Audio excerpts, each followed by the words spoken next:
Supervisor Chavez. Here. Supervisor Magsic. Supervisor Mendez. Here. Supervisor Pacheco. Here. Chairman Bredefield. Here. All present. Thank you.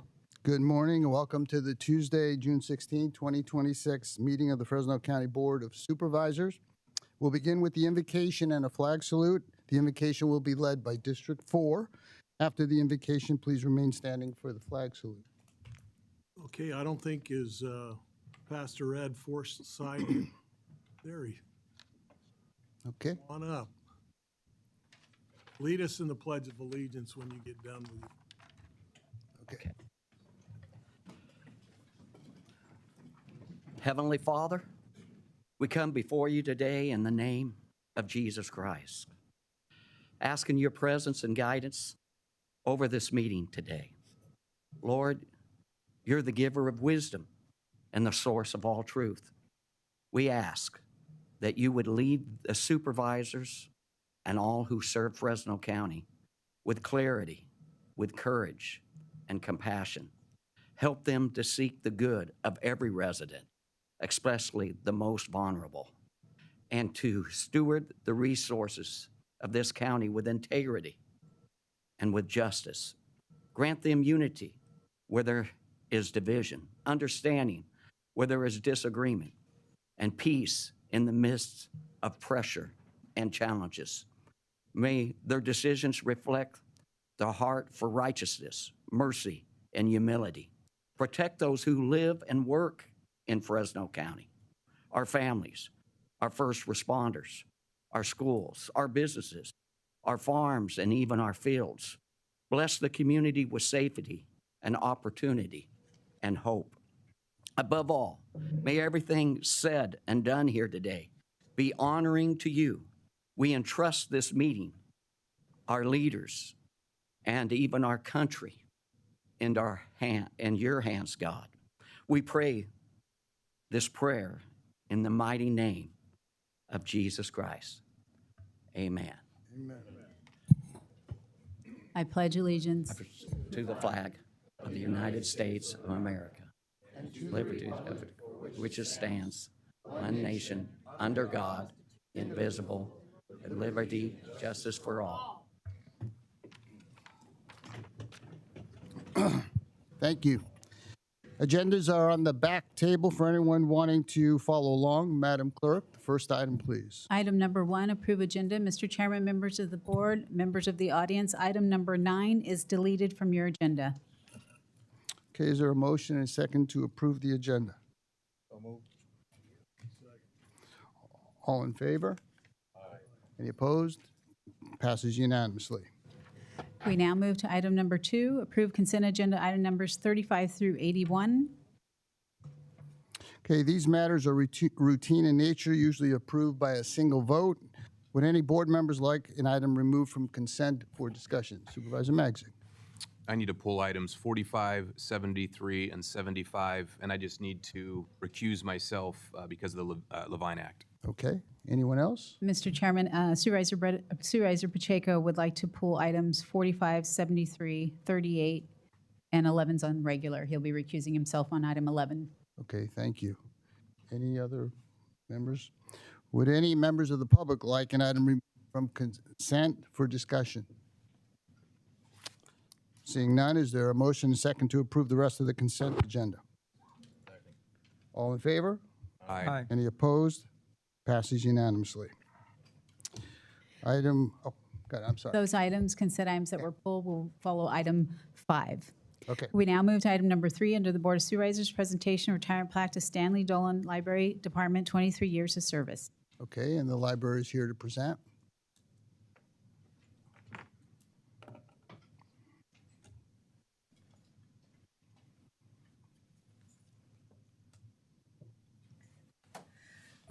Good morning, Sally Gomez, Library Director and County Librarian.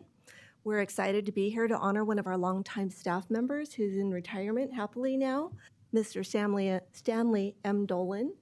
To say a few words about Stan is his most previous supervisor, manager of support services, James Tyner.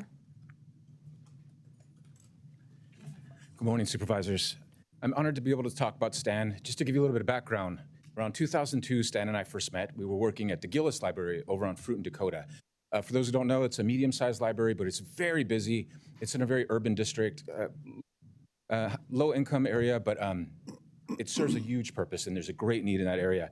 And that's where Stan and I first met. As you work together in the library, we were both library assistants at that time. That's the frontline people. You learn to rely on each other for your skills, and we learned right away that Stan was excellent at history. Huge background, knew tons of information on history, and he was able to really help kids find homework. He was excellent at it, and we were able to rely on him for those kinds of things. Also, in 2002, the early days of the internet and technology, Stan has always been great. Before he joined us at the library, he worked helping set up video arcades for areas, and he used that same tech knowledge and skills with people to help us at the library. So a lot of times you get people in there who don't know how to use computers, don't know tech, and Stan was always one of the first at the line to help them through. The other thing I want to talk about with Stan very quickly is there's a service that we do in libraries called Reference, and what that is, simply put, is questions. People come in with questions, we help them find it, and there's an art to it, how to ask them to find, to get what they need, and it's pretty intricate once you get into it. And Stan was always one of our experts, so much so that over the years, Stan trained other librarian workers on how to do reference. And to this day, we have some of the videos that he's done and recorded on our line to train other staff. So he's always been amazing at those things, and we were honored to have him work with him. Fast forward a little bit, for several years, he served as the lead at the Fowler Library. He was the face there, helped countless families, countless kids, everything from programs, helping them find homework materials. Once I was in Fowler for something, and I mentioned that I worked at the library, and they asked me if I knew, so he's just, everybody there knew him. He did amazing things there. And one little story I'll tell is, for those who don't know, one of the things we do now offer for the library is digital books. And it's become one of our heaviest checked out libraries. And in the early day, everybody wanted to use them, but nobody really knew how. And Stan, with his knack for tech, was able to train thousands of patrons on how to download those things. He was able to train other staff. So he was a huge boon, and I've always been honored to have him. And then finally, in his last year or so, he joined me again. I'm over support services now. One of those things is the government documents department. A little bit about the government documents. We deal with local documents, state documents, and federal documents that come down to us. Stan was in charge of organizing, keeping, going through all that information, getting things like as simple as driver's handbooks to the public and the libraries, and more complicated things, working with contacts on a federal level and a state level, and keeping our information in compliance with the government. So we were honored to have him. He did a fantastic job. So I can't say enough, except one last thing, and I'll end with this. He also makes one heck of an espresso. So. Excellent. Stan, would you like to say a few words? Yeah, just real quick, I'd like to thank the people of Fresno County, the library, and the Board of Supervisors for giving me an opportunity to do something I really enjoyed for a very long time. Thank you. Thank you. Any comments from the board? Any comments from the public? Okay, Stanley, please step forward, receive your plaque, and take a photo with the board.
Mr. Chairman, members of the board, the individual for item number 4 was unable to make it, so we will be mailing the plaque to the individual.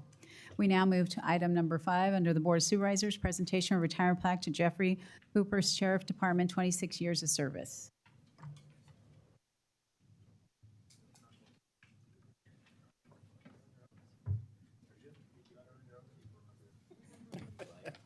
What's that? Doesn't matter. Good morning, Board, Mr. Chairman. I'm here with Sergeant Hooper.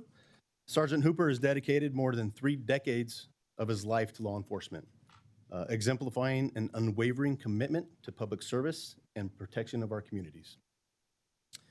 Jeff began his career in 1992 as a reserve deputy with the Yolo County Sheriff's Office. He later joined the Selma Police Department, where he served from 1996 to 1999, before being hired by the Fresno County Sheriff's Office in 1999. Over the next 26 years, Jeff served in a variety of assignments, including patrol, incident command team, K-9 handler, and for 10 years, including one of those years as the SWAT team K-9 handler. Adult compliance team, a training officer, a drone team member, and off-highway vehicle team member. His versatility and professionalism allowed him to serve effectively in each role, earning the respect of his peers and the community alike. Jeff was one of the original Area 4 deputies when the Sheriff's Office transitioned to the 24-hour coverage up in Area 4. He was also among the first deputies assigned to the drone team when it was established. Jeff promoted to Deputy 4 in 2021 and to Sergeant in 2022. As a sergeant, he served in patrol and the court services. He also held a collateral assignment on the recruitment team, helping recruit the future of our department. Throughout his career, Jeff's loving wife of 31 years, Megan, has been there by his side, and together, they have raised 2 adult daughters who are extremely proud of him. With a law enforcement career spanning more than 31 years, Sergeant Hooper's legacy is one of compassion, leadership, steadfast dedication. His contributions have left a lasting and valuable mark on Fresno County and beyond. Jeff, congratulations. Thanks.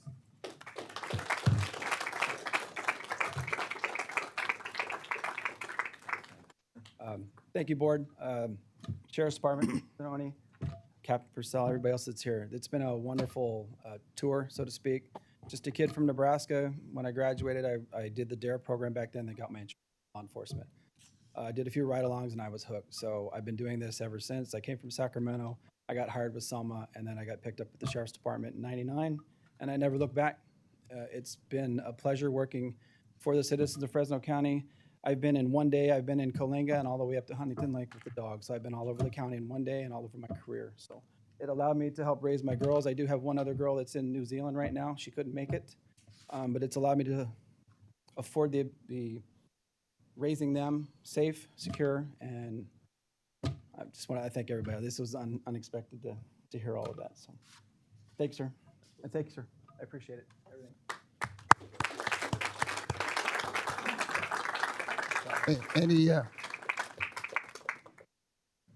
Any comments from the board? John, were you going? Oh, just, okay. Okay. I want to say congratulations. Thank you for your service. It's never easy putting on the uniform every day and protecting this community, and we are grateful. And many people who never say thank you, believe me, they're very grateful. Wish they could be here and say thank you. So we appreciate it. Any comments from the public? Excellent. Great. Well, you want to come on up and, yeah, have your family come up too. Sure. Sure.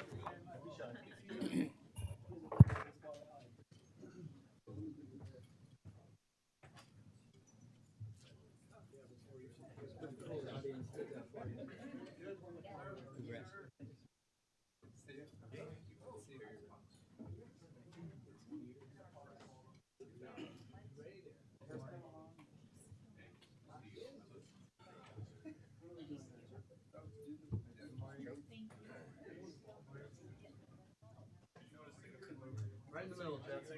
Sure.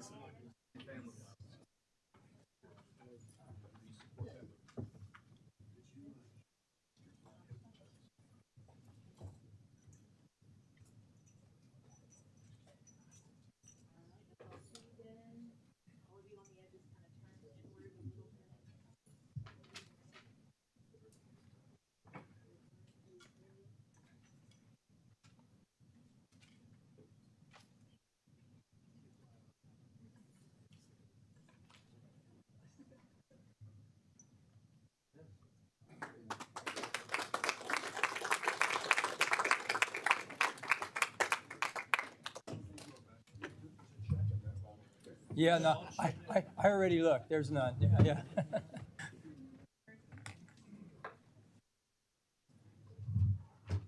We now will take up all items pulled from this morning's consent agenda. The first item is item 38, Auditor, Controller, Treasurer, Tax Collector, pulled by Supervisor Pacheco. Adopt a resolution approving September 10th and 11th, 2026 sale of tax defaulted properties that are subject to the tax collector's power to sell and authorizing the tax collector to reduce the minimum bids on certain previously offered properties in specified circumstances. Okay, somebody here to present, and you need to recuse? No, not on this. I have it. It's a comment. Oh, okay, I'm sorry. Oscar Garcia, Auditor, Controller, Treasurer, Tax Collector, here to answer any questions on the item. Board, this is the first step to selling properties for auction. So one of these properties is a church in my district, and I want to make sure that the auditor makes every effort possible and reaches out to the church, because I don't want this coming back to us later as to how we could sell a church property for I believe it's a smaller amount of money. So I'm simply here, I pulled this item to bring attention to it and to make sure that our auditor controller staff makes every effort possible to resolve this issue before this church property goes out to auction. And we have, apparently there was two people that were involved with the church. One died in 21, the other died in 24. There's an executor to the estate, and we tried contacting this individual. We got a hold of him in April, but not having got a hold of him since. We also looked at the State Department and Secretary of State, and they are still certified as a nonprofit. There's 3 officers listed on there. We're going to reach out to them as well. I talked to Paul Dictos, the assessor, recorder, and he's going to go out there and knock on their door to make sure that this is okay. And I have the authority just before the tax sale to go ahead and pull it if they come in with certified funds. Hopefully the assessor can look at 2019 that they didn't file an exemption on, and they can reduce that down to the 2,000 range instead of 3,000 something dollars for that is owed right now. Okay. That's all I needed, Mr. Chairman. I simply wanted to bring this to our attention and hopefully avoid a headache down the Sure. road. Any other comments from the board? Do we need to go out to the public on this as well? Okay. Any comments from the public on this item? Okay, I'll bring it back. Is there a motion? Mr. Chairman, I would make the motion to accept the item as is. All those in favor say aye. Aye. Aye. Any opposed?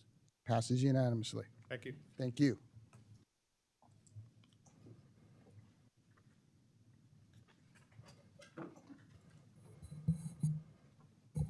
We now move to item number 45, pulled by Supervisor Pacheco Magzig due to the Levine Act. Approve and authorize chairman to execute retroactive amendment number 2 to agreement number 22-249 with Fitzgerald, Alvarez, and Chumo, a professional law corporation for alternate indigent defense services effective July 1st, 2022, with no change to the term of July 1st, 2022 through June 30th, 2027. Is there staff here? I can speak to this if there's any questions. This is in my office. Okay, any comments from the board? Questions from the board? Yes. Okay, we'll hold. We need 4 votes for this item. Oh, then we're going to have, Yeah, you do. Correct. So what do you suggest? Okay. Thank you.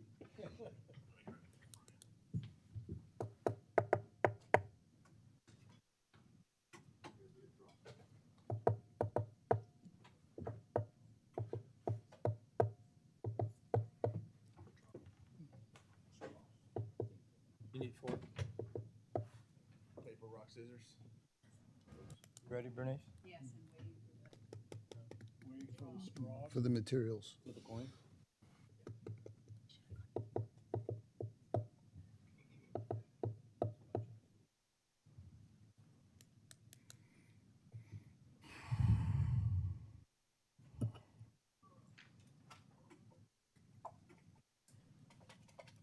Who wants to be first? You want to be first, Maggie? You're tall.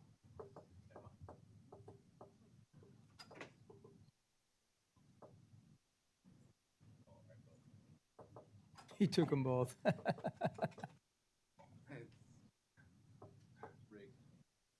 Yeah.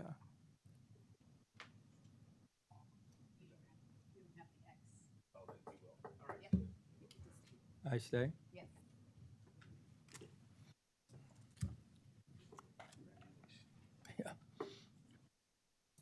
Mr. Nerlin?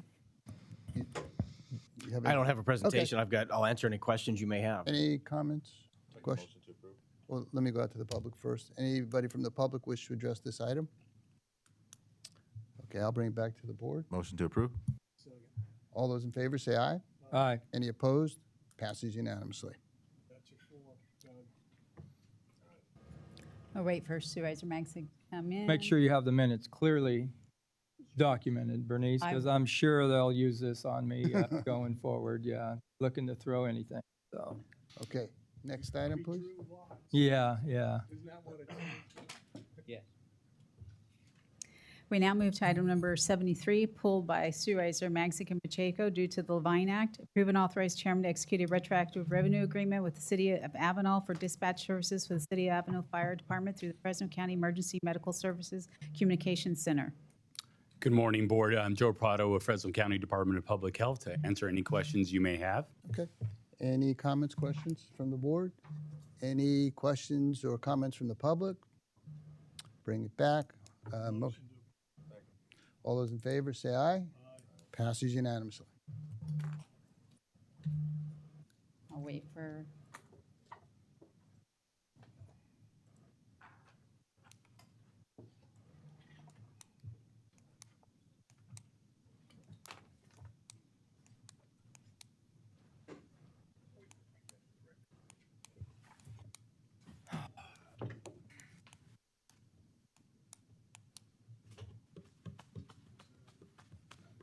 $75.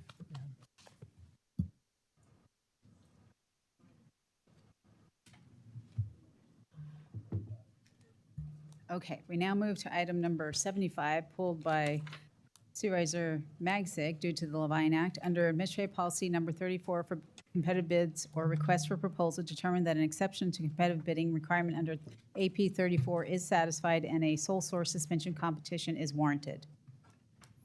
Chris Bump with Public Works and Planning. This is a agreement with AC Electric. I'm available to answer any. Any questions or comments from the board? None. Any questions or comments from the public? Seeing none, I'll bring it back. Is there a motion? All those in favor say aye. Passes unanimously. Mr. Chairman, that concludes all consent items pulled from this morning. We now return to your regular agenda, which is item number 6 under Chairman Bredefield. Adopt resolution approving the month of June as Traditional Nuclear Family Month in the County of Fresno. Okay, the way we will do this is people will speak first. We will allow 15 people from each side that supports versus does not support this resolution. You will have 1 minute to speak. We will go first with those who oppose it, 15 people, 1 minute, and then we will have 15 minutes, 15 people, if there are 15 people here, 1 minute each. Then the public portion will be closed, and I will bring it back to the board, where the board will have comments, and we will see where it goes from there. So please state your name and your comments.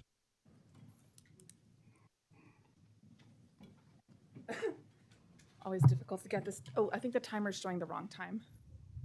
It's showing 3 minutes. Now it's at 2.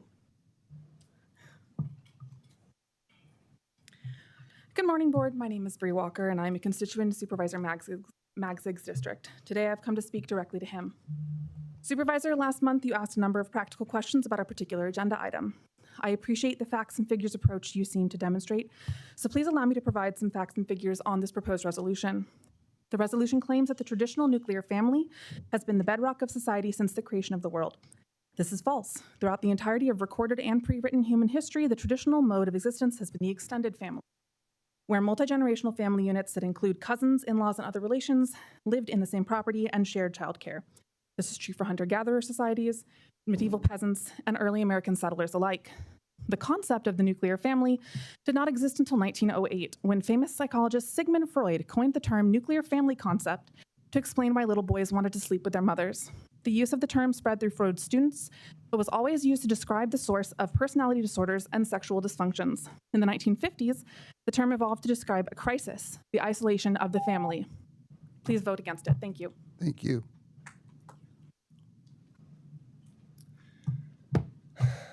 My name is Madison Neild. I'm a transgender woman, a Fresno County resident, and a PFLAG board member. I work here, I pay taxes here, I belong here. And this resolution is asking this board to officially disagree with that. This document calls people like me anti-family. It asks the county to put its official seal on the idea that my existence is a deviation from God's design. And it was brought forward again by a supervisor who has made targeting the LGBTQ community his career while poverty, housing, and healthcare go unaddressed. This is not governance. This is hateful demagoguery. This is one man's obsession with a community that has never done him or anybody any harm. To the other members of this board, to support this is to support something that goes against every foundational value of our democracy. You have the power to stop this nonsense. I say to you, the only thing necessary for the triumph of evil is for good people to do nothing. We are watching, we are voters, we are your constituents, whether you want us or not. Vote no on this resolution. Thank you. Let's hold the applause for both sides. Let's just let people speak. Go ahead. I just wanted clarification on what exactly even this is, because I swear to God, who's on the board, this is the goofiest thing I've ever seen.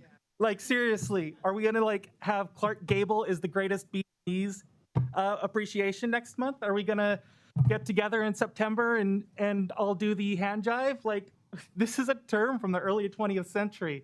And I'm glad that it was brought up, but it was because of Sigmund Freud to explain why boys wanted to sleep with their mothers, because I know there's a psychologist on the board of, there's somebody on here proposing this and voting for it that knows what the origin of the term is. So that's very interesting. And I think Freud would have been very pleased with that. Have a great day, gentlemen. This is goofy.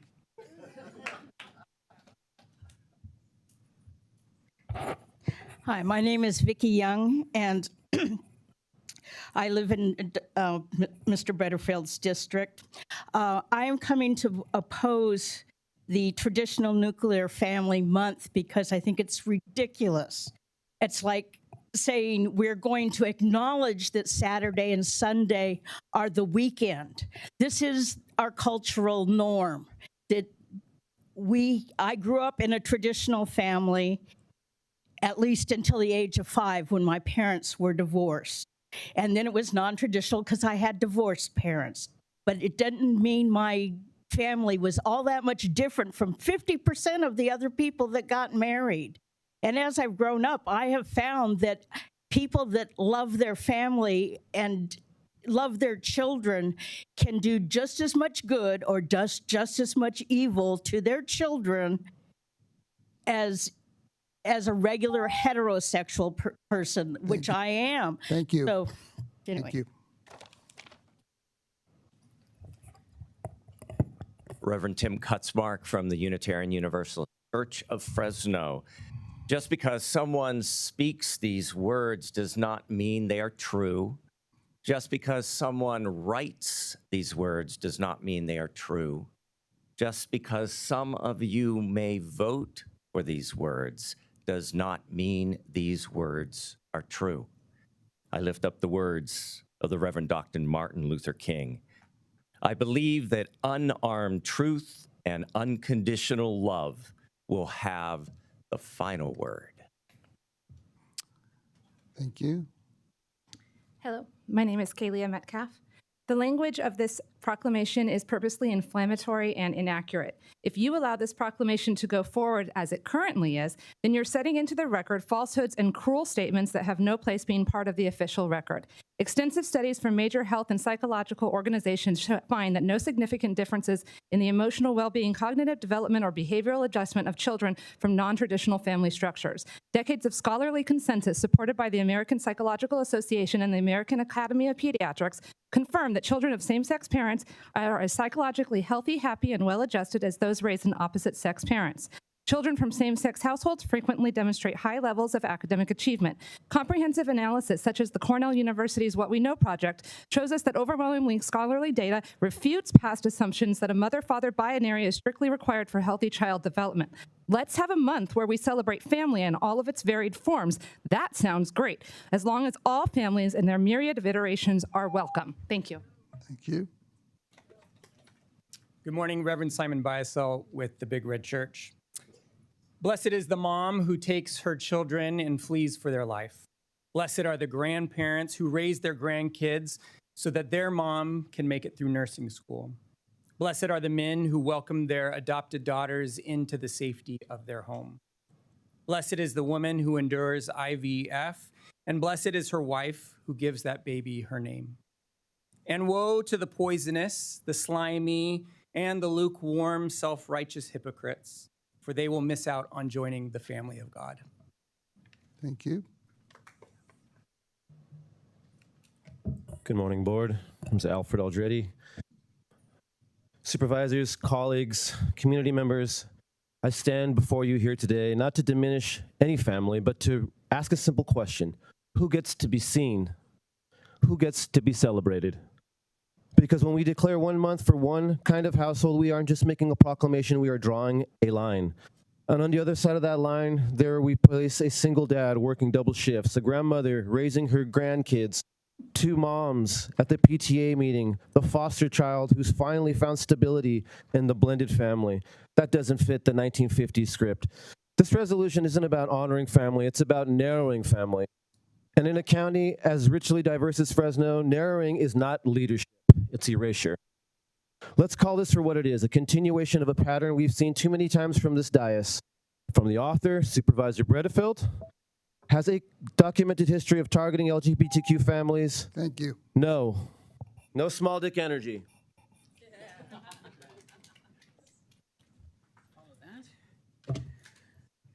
Okay, my name is Tracy Cisneros. I'm a constituent of Supervisor Bredefeld, but I'm not here to speak to him today. I'm here to speak to the rest of you. This proposed proclamation declaring June as Nuclear Family Month is problematic for countless reasons. While many people see it as an obvious attack on LGBTQ plus community, its language sends a message to many other members of this county that their families are somewhat broken. I want each of you to consider how you're going to choose to be remembered.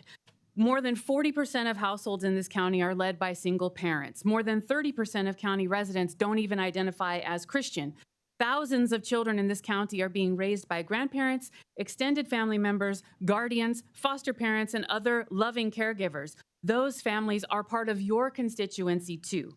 When you vote on this proclamation, what message will you be sending to them? What will you tell their families who feel somehow less deserving of recognition? How will you be remembered? Because we intend to remind everyone, whether it's a discussion about your legacy or whether it's about your aspirations for future political office. Thank you. Good morning. Before I begin, am I allowed to direct any questions to the board and receive answers or just my statement? You can say whatever you want. Doesn't mean you'll get a response. Okay. All right. My name is Angela Barrett. My mother-in-law is a product of Gary's definition of a nuclear family. However, her father was closeted. He was not indoctrinated. This caused extreme family trauma. My son is a product of your definition of a nuclear family, as is my husband. I am not. Does this make me less qualified to support his development? His godmother, my husband's sister, who was raised by the same nuclear family as my husband, will be starting her own nuclear family with her wife because a nuclear family is defined as 2 parents. That is according to Merriam-Webster, not Gary Bredefeld. Your proposal is divisive and exclusionary. You know what is not exclusionary is pride. What is next? Are you going to propose February be labeled as White History Month? March be labeled as Men's History Month? You cannot erase people. What resources are you proposing to offer nuclear families who are under attack? Thank you. My name is Jolene Siebert from Reedley, California. I'm speaking in opposition to approving the month of June as Traditional Nuclear Family Month in the County of Fresno. There is no need for a Traditional Family Month because every month belongs to a traditional nuclear families, which are many, many, many of the families in this county. That is what traditional means. It is customary. The Board of Supervisors represents all of us, your constituents. Special months recognize smaller, more vulnerable, or special groups that you have recognized, such as Mexican American and LGBTQ constituents.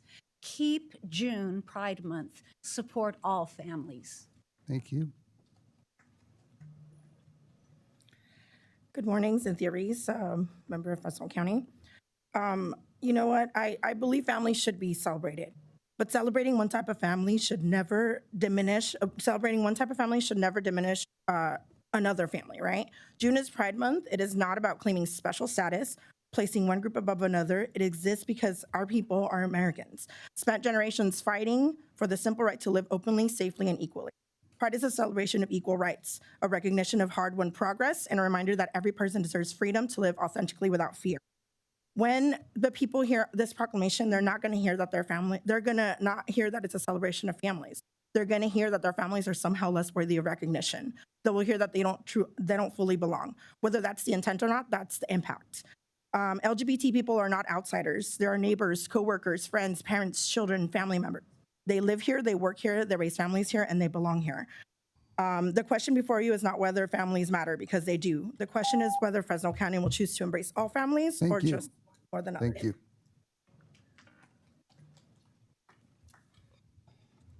Good morning, supervisors. My name is Keegan Davis. I was born and raised in Fresno. I'm a husband, a father of two, a mental health clinician, and in 6 months, I'll have a doctorate in clinical psychology. On paper, my family is who this resolution means to celebrate, or at least the title of it. But before I started my family on my own, I was raised right here in Fresno by my two moms. And 6 years later, they also had my sister. She's a Berkeley Law graduate and an attorney in this county. The resolution reads like a research paper without a bibliography. As someone about to finish a doctorate, I can tell you if I turn this in, I would either fail my class or they'd laugh me out of the classroom itself. It also calls the nuclear family God's design. That's a religious belief, not a finding. And this county has no business stamping its seal on who's God designed, who's family. But what does this actually do? Not to celebrate. I celebrate June every year, have my entire life. It's an inclusive month. So if we want to celebrate all families, that's great. All right. Please. Thank you. There's 60,000 children that are hungry in this city. All right, That's thank what we you. focus on. Thank so you. much. Okay. Let's not do that. Go ahead, sir. Go ahead, ma'am. Good morning, supervisors. My name is Michelle Lichty. For the record, I've only ever been abused, neglected, and abandoned by the traditional nuclear family, my traditional nuclear family. I oppose this traditional nuclear family month resolution and ask each of you to vote no. No one in the LGBT community is promoting any of the nonsense and rhetoric included in this resolution. It feels like Fresno County is wanting to promote conflict and division, especially between the LGBTQIA plus community and the traditional nuclear family community. Supervisors, choose inclusion and assimilation and understanding of each other and love as demonstrated by Pride Month. Thank you.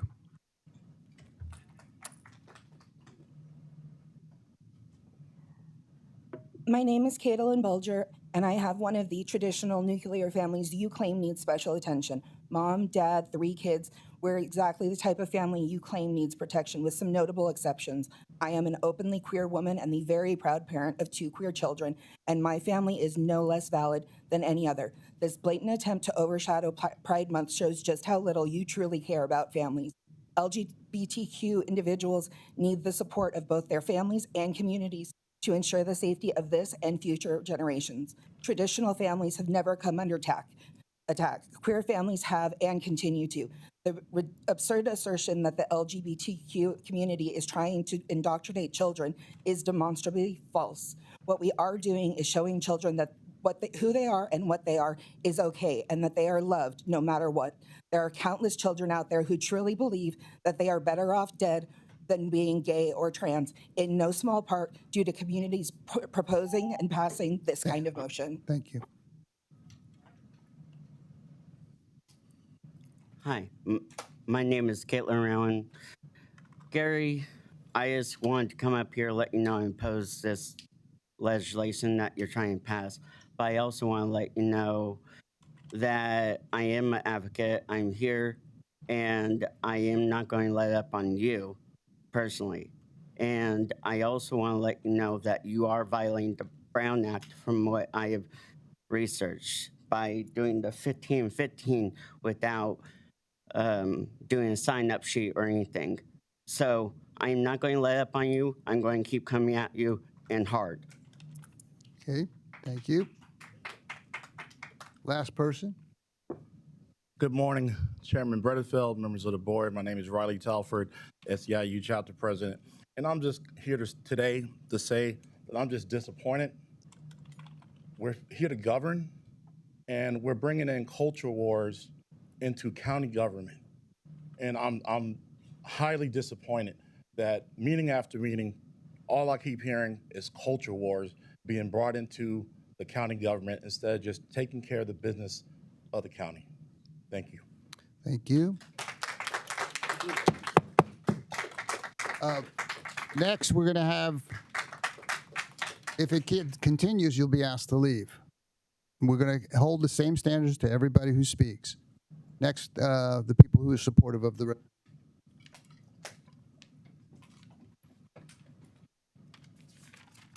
Again, please state your name and your comments. Good morning, Supervisors. My name is Heidi Bond. I've lived in the Central Valley my whole life. I'm here today in support of Supervisor Gary Bredefeld's resolution recognizing June as Traditional Nuclear Family Month in Fresno County. The traditional nuclear family, a married mother and father raising children, has long been the cornerstone of our society. For generations, it has provided love, stability, guidance, and support, helping to raise responsible citizens and building stronger communities. Several states, including Texas, Tennessee, Indiana, Alabama, have already recognized June as Traditional Nuclear Family Month. Fresno County now has the opportunity to do the same, affirm the importance of family, faith, commitment with the values that have strengthened generations of Americans. Thank you. Thank you. Good morning, Supervisors. I wanted to point out a little hypocrisy here. There's over 3 months and 28 days where we're supposed to be celebrating what someone's sexual preference is. I stand today in strong support of declaring Nuclear Family Month in Fresno County. The nuclear family, mother, father, and children is the bedrock of stable communities, lower crime, better educational outcomes, and generational prosperity. It's not just tradition. It's proven by mountains of social science. It is deeply hypocritical for anyone to claim they care about families while undermining the very structure that creates the healthiest ones. As a father of 3 children, I have watched the opposite being pushed onto my children. I want to thank Supervisor Bredefeld for bringing this forward and continuing to support traditional family values. Thank you. Thank you. Good morning, Supervisors. My name is Molly Anala. I am in support of this resolution. Growing up in a 2-parent household significantly increases the likelihood of success. Research indicates that children from 2-parent families are generally more likely to experience positive outcomes in various areas, including education, economic stability, and the reduced likelihood of incarceration. Supervisor Chavez was recently quoted in the New York Post stating that, quote, "Nobody is against traditional family values," end quote. Yet here we are with dozens of people here speaking out against this resolution. And since you said that nobody is against traditional family values, Supervisor Chavez, does that mean you're going to vote yes on this resolution? Thank you. Thank you. Good morning, Chairman Bredefeld, members of the board. My name is Diane Pierce, and I am Mayor Pro Tem of Clovis. I'm here today to support the resolution to declare June Traditional Nuclear Family Month in Fresno County. We have a diverse county, and not all families fit the definition of this resolution. But that should not preclude us from acknowledging what is best in terms of raising children in the healthiest possible environment that provides the best outcomes. People come up to this podium all the time on a variety of issues and talk about the importance of following best practices. Well, history and statistics show the best practices for families is a mother and father raising the children. Data from developmental psychology and family studies show that mothers and fathers bring unique, balanced strengths to a child's life. We should be celebrating and encouraging that. This resolution recognizes that the nuclear family is the ideal for a successful society and has been essential in building the prosperous foundation Fresno County has enjoyed. Celebrating what works and pointing people toward it is a positive thing. Thank you. Please support this resolution. Thank you. If you keep doing that, you're going to be asked to leave. Show respect as they showed respect for your side. Good morning. Andrea Shabaglian. Supervisors, the traditional family nucleus is the strongest foundation for a myriad of truths. The data is there. My sister is an open lesbian. I have friends and former bosses who are gay, many of whom are more kind and more thoughtful and daring and funny and even smarter than me, and in many ways, probably even better humans. I was raised by a single mom on a single income with no sense of religion. My dad has been married 3 different times with 3 different children. I have alcoholism on both sides. I know addiction, dysfunction, and brokenness. With all these hard truths about family dynamics, the facts remain. The traditional family nucleus is still our strongest foundation. Yes, it is broken, and it is for this very reason that Fresno County should focus on the traditional nuclear family with efforts to both support and promote it. As the resolution states, the traditional nuclear family is under attack. Supervisors, do not see this as a vote against a particular people group, but rather see your yes vote as what you inherently already know. Thank you. Good morning, council members and Fresno County. My name is Dennis McCord. I'm here to ask you to vote yes on this resolution to make June traditional nuclear family month. And I'm reading and listening to many of the arguments on the other side. They can be turned against the very thing that they are saying: exclusionary, oppressive, bringing your religion into the public square. Let's face it, secular humanism as a religion has failed our society. And we need to reassert traditional values and establish the fact that God has created a man and a woman to be married and to bear children. This is the pattern from the beginning of history. And I would just want to ask those on the other side to understand we are all broken. We all need a savior. We all need healing. So to say that someone's broken, I'm broken. Let's humble ourselves and let's submit ourselves to Almighty God and recognize that Jesus Christ is Lord of Fresno. He died for our sins and he rose from the dead, and we'll all be held accountable on the day when he returns. Thank you so much for this resolution. Thank you.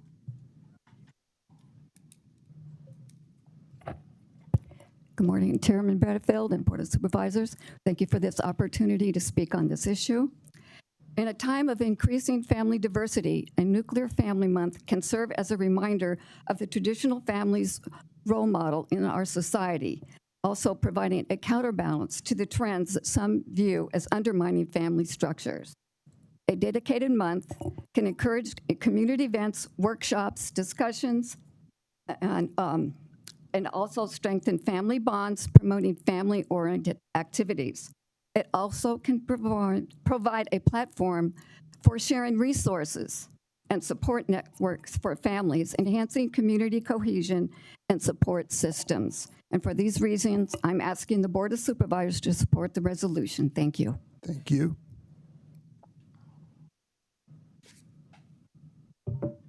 My name's Bill Scott. When I was in my 20s, I fell in love, got married, started a family in that order.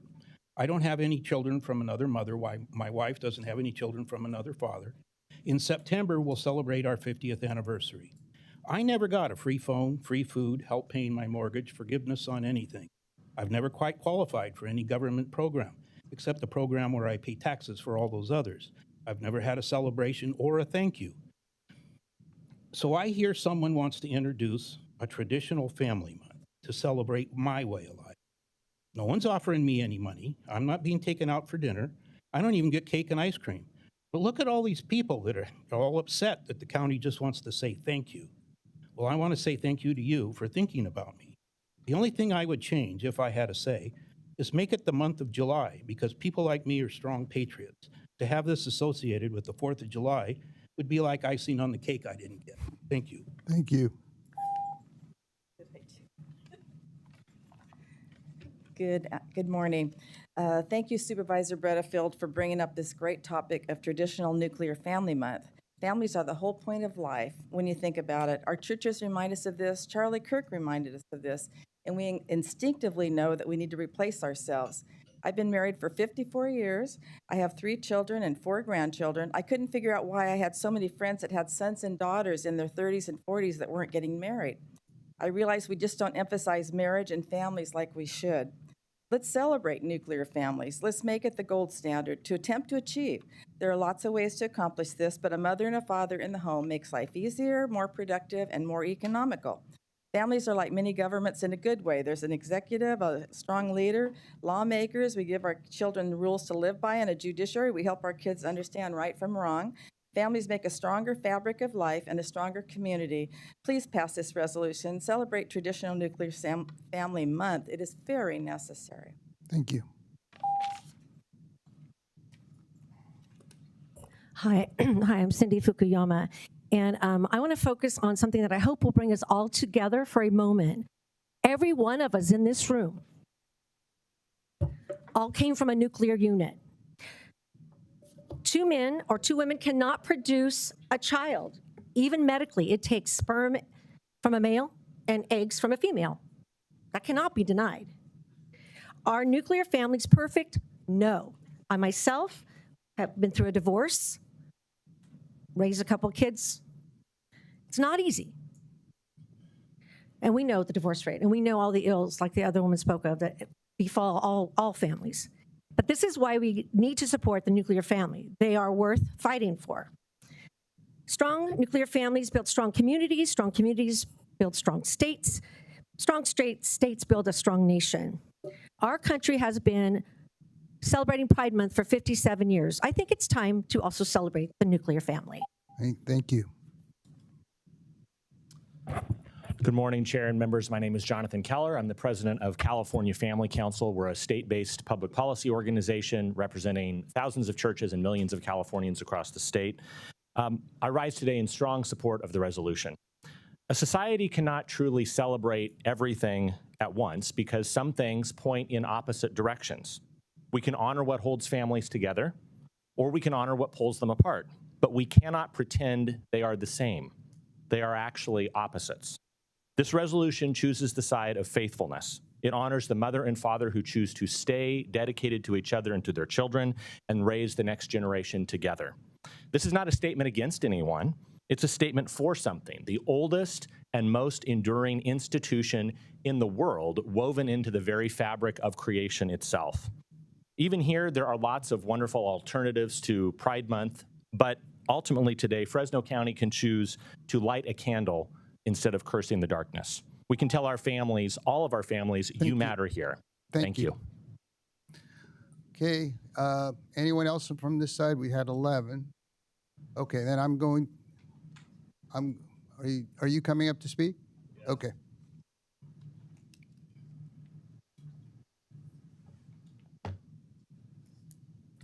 Joseph Day, I'm here to support the resolution. I think it's been abundantly clear over the past several decades that government interference in the family has done damage. And I just want to congratulate you because this is an opportunity for government to do some repair. So thank you very much. I'm in support of this resolution. Thank you. Anyone else? Okay, with that, I will close the public portion and bring it back to the board. Who would like to speak? Okay, Supervisor Magzik. So Chairman, there's a lot of statements that are made in here, many of which I support, and I need to kind of preface some of my comments by saying I'm the product of a broken family, so my parents divorced, and you know, I have people out there who I call kind of my pseudo moms who took care of me, which I really appreciate. And I have people on both sides of this particular issue who spoke in favor and against. And so, you know, for me, I'm one who counts myself as also very much broken, but I have been saved by grace. And I do believe that there is a perfect design. I believe there is something, there is absolute truth, and we need to recognize those things. But in this resolution, there are a number of whereases, and I assume as I've looked up, like the statement that children from motherless homes are more likely to develop emotional issues, personality disorders like narcissistic personality or borderline personality disorder. I assume your staff, as you put this together, you were able to source a lot of this stuff. So can you kind of just talk a little bit about the impact to kids where these statements are made and where those sources kind of came from? Yeah, I will tell you that I had my staff look at this. They gave me research studies that back up the statements that we made. I wouldn't have put these statements out unless they were backed up by research.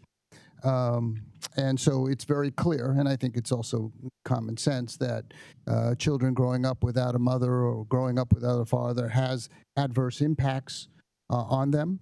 And so, yes, Supervisor, we did do the research and can provide that to you if you request it.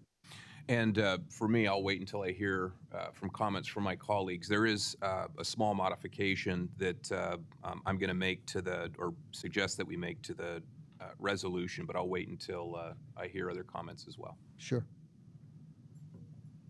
Go ahead, Supervisor Chavez. Thank you, Chair. First of all, I want to thank everybody that came up and spoke. I think oftentimes we reminded of a term that we need to see each other more in each other. I think that helps humanize who we are, and I always like to bring things back to what this is about. It's about people, and I want to thank all the 100 plus emails that our offices got, on both sides of this conversation. But for me, it's very simple. I don't think anybody here is against family values. And, one of the speakers mentioned that I was quoted in the some media source. And I stand by that. And the reason that you saw a lot of the folks come up and speak previously is because a lot of those folks have actually been kept out of this definition of what a family is. And that's why they're so passionate about that. And I think all of us have a personal story to share, whether it's a family or a close friend that happens to be LGBT. And the challenge that I have with this resolution is not the reference to the family values, because I think, a lot of us are lucky that we grew up with two parents, we grew up in a home, but not everybody is lucky in our community. And statistics show what that really looks like for our folks, especially in the foster care system. And I'll share with you, as I've gone through, many years ago and becoming a foster parent, I sat next to gay couples that were willing to open their loving home and provide a safe and healthy environment for our children. And that's not recognized in this resolution, right? Because nobody is blessed all the time, or very few of us are, who have been born in a community or a family. You had everything that you needed. A lot of you shared some of your stories with addiction, with abuse. And to me, that's what this is really about. Because when we talk about the language, words are powerful. And the messages that we send here from the dais mean a lot to people. And I can tell you from going out to the Pride Parade a couple of weeks ago, I didn't see any hate or division or people trying to alienate other folks. I think it was very inclusive. And I really also don't think that anybody that was not gay that attended the event all of a sudden decided to turn in an application and see if they would let them become gay. And I think that's what a lot of us struggle with, that we seem to think that being gay in our community is a choice, and it's not a choice. It's who you are. And I know that's difficult for people to accept, but I really do believe that God makes us all different for a reason. We have that phrase up there, in God we trust, and I believe that. And I believe that it's only God that can judge us. We'll all one day meet our maker. And it's not going to be a group of politicians or a board of supervisors that renders judgment on us. It's only going to be God. And so, Supervisor Bredefeld, you and I have gone through this conversation. It seems to be kind of the tradition in June where we have this conversation. And again, nobody is against family values. What I am against is the potpourri and the medley that were interjected here with regards to referencing the LGBT community pushing their values on folks, or our transgender community. I don't see that in Fresno County. I don't see that in our community, because to me, they've been really respectful and inclusive, and they invite everybody And they've even, had some local elected officials change their heart because of conversations that they have. And then also the reference in here to with regards to abortion and that decision. And one of the values and principles that I've always admired about my conservative Republican friends has been this reluctance to allow government to come into our lives. Maybe that's a libertarian sway of mine, but with this resolution, we're inviting government to come into our bedroom, to come into our church, to come into our medical offices and have those conversations with our folks. And I'm not comfortable doing that. And if we're going to be pro-life, we're going to be pro-family, our Republican friends in the House of Representatives, we just got an update, cut $200 million from the Women, Infant, and Children programs. Why do we have to be pro-life only when women are pregnant? Why can't we do that when they have children? And we have a lot of families and people that need help and support. I want us to be consistent with that. The last thing I'll say, with this subject, because I do want to hear what my colleagues have to say, is as we're going through the conversation about marriage, traditional marriages, the statistics show that they have a divorce rate of anywhere from 42 to 45%, right? That's almost half of marriages that don't work out. We've all been there and been guilty of that. And here's a statistic for gay couples. Their divorce rate is only anywhere from 10% to 30%. So they actually have a higher success rate of marriage, probably because they had to fight so hard for people to just accept who they are and who they are with and who they should love and who they should marry and who they should be with. And so I'm not comfortable voting on this to support this, Supervisor Bredefeld. If this was narrowly focused on family values and the true family values and broadening that definition, I would be open to supporting, but not with the language that's in there that I really do believe alienates a lot of people. Like, what do we say to the single mom that had to divorce the abusive father and now is, raising 2-3 children, having to work 2-3 jobs? I don't want to send that message from Fresno County that we don't accept and acknowledge and respect them. And so for that reason, I'm not going to be supporting this resolution today.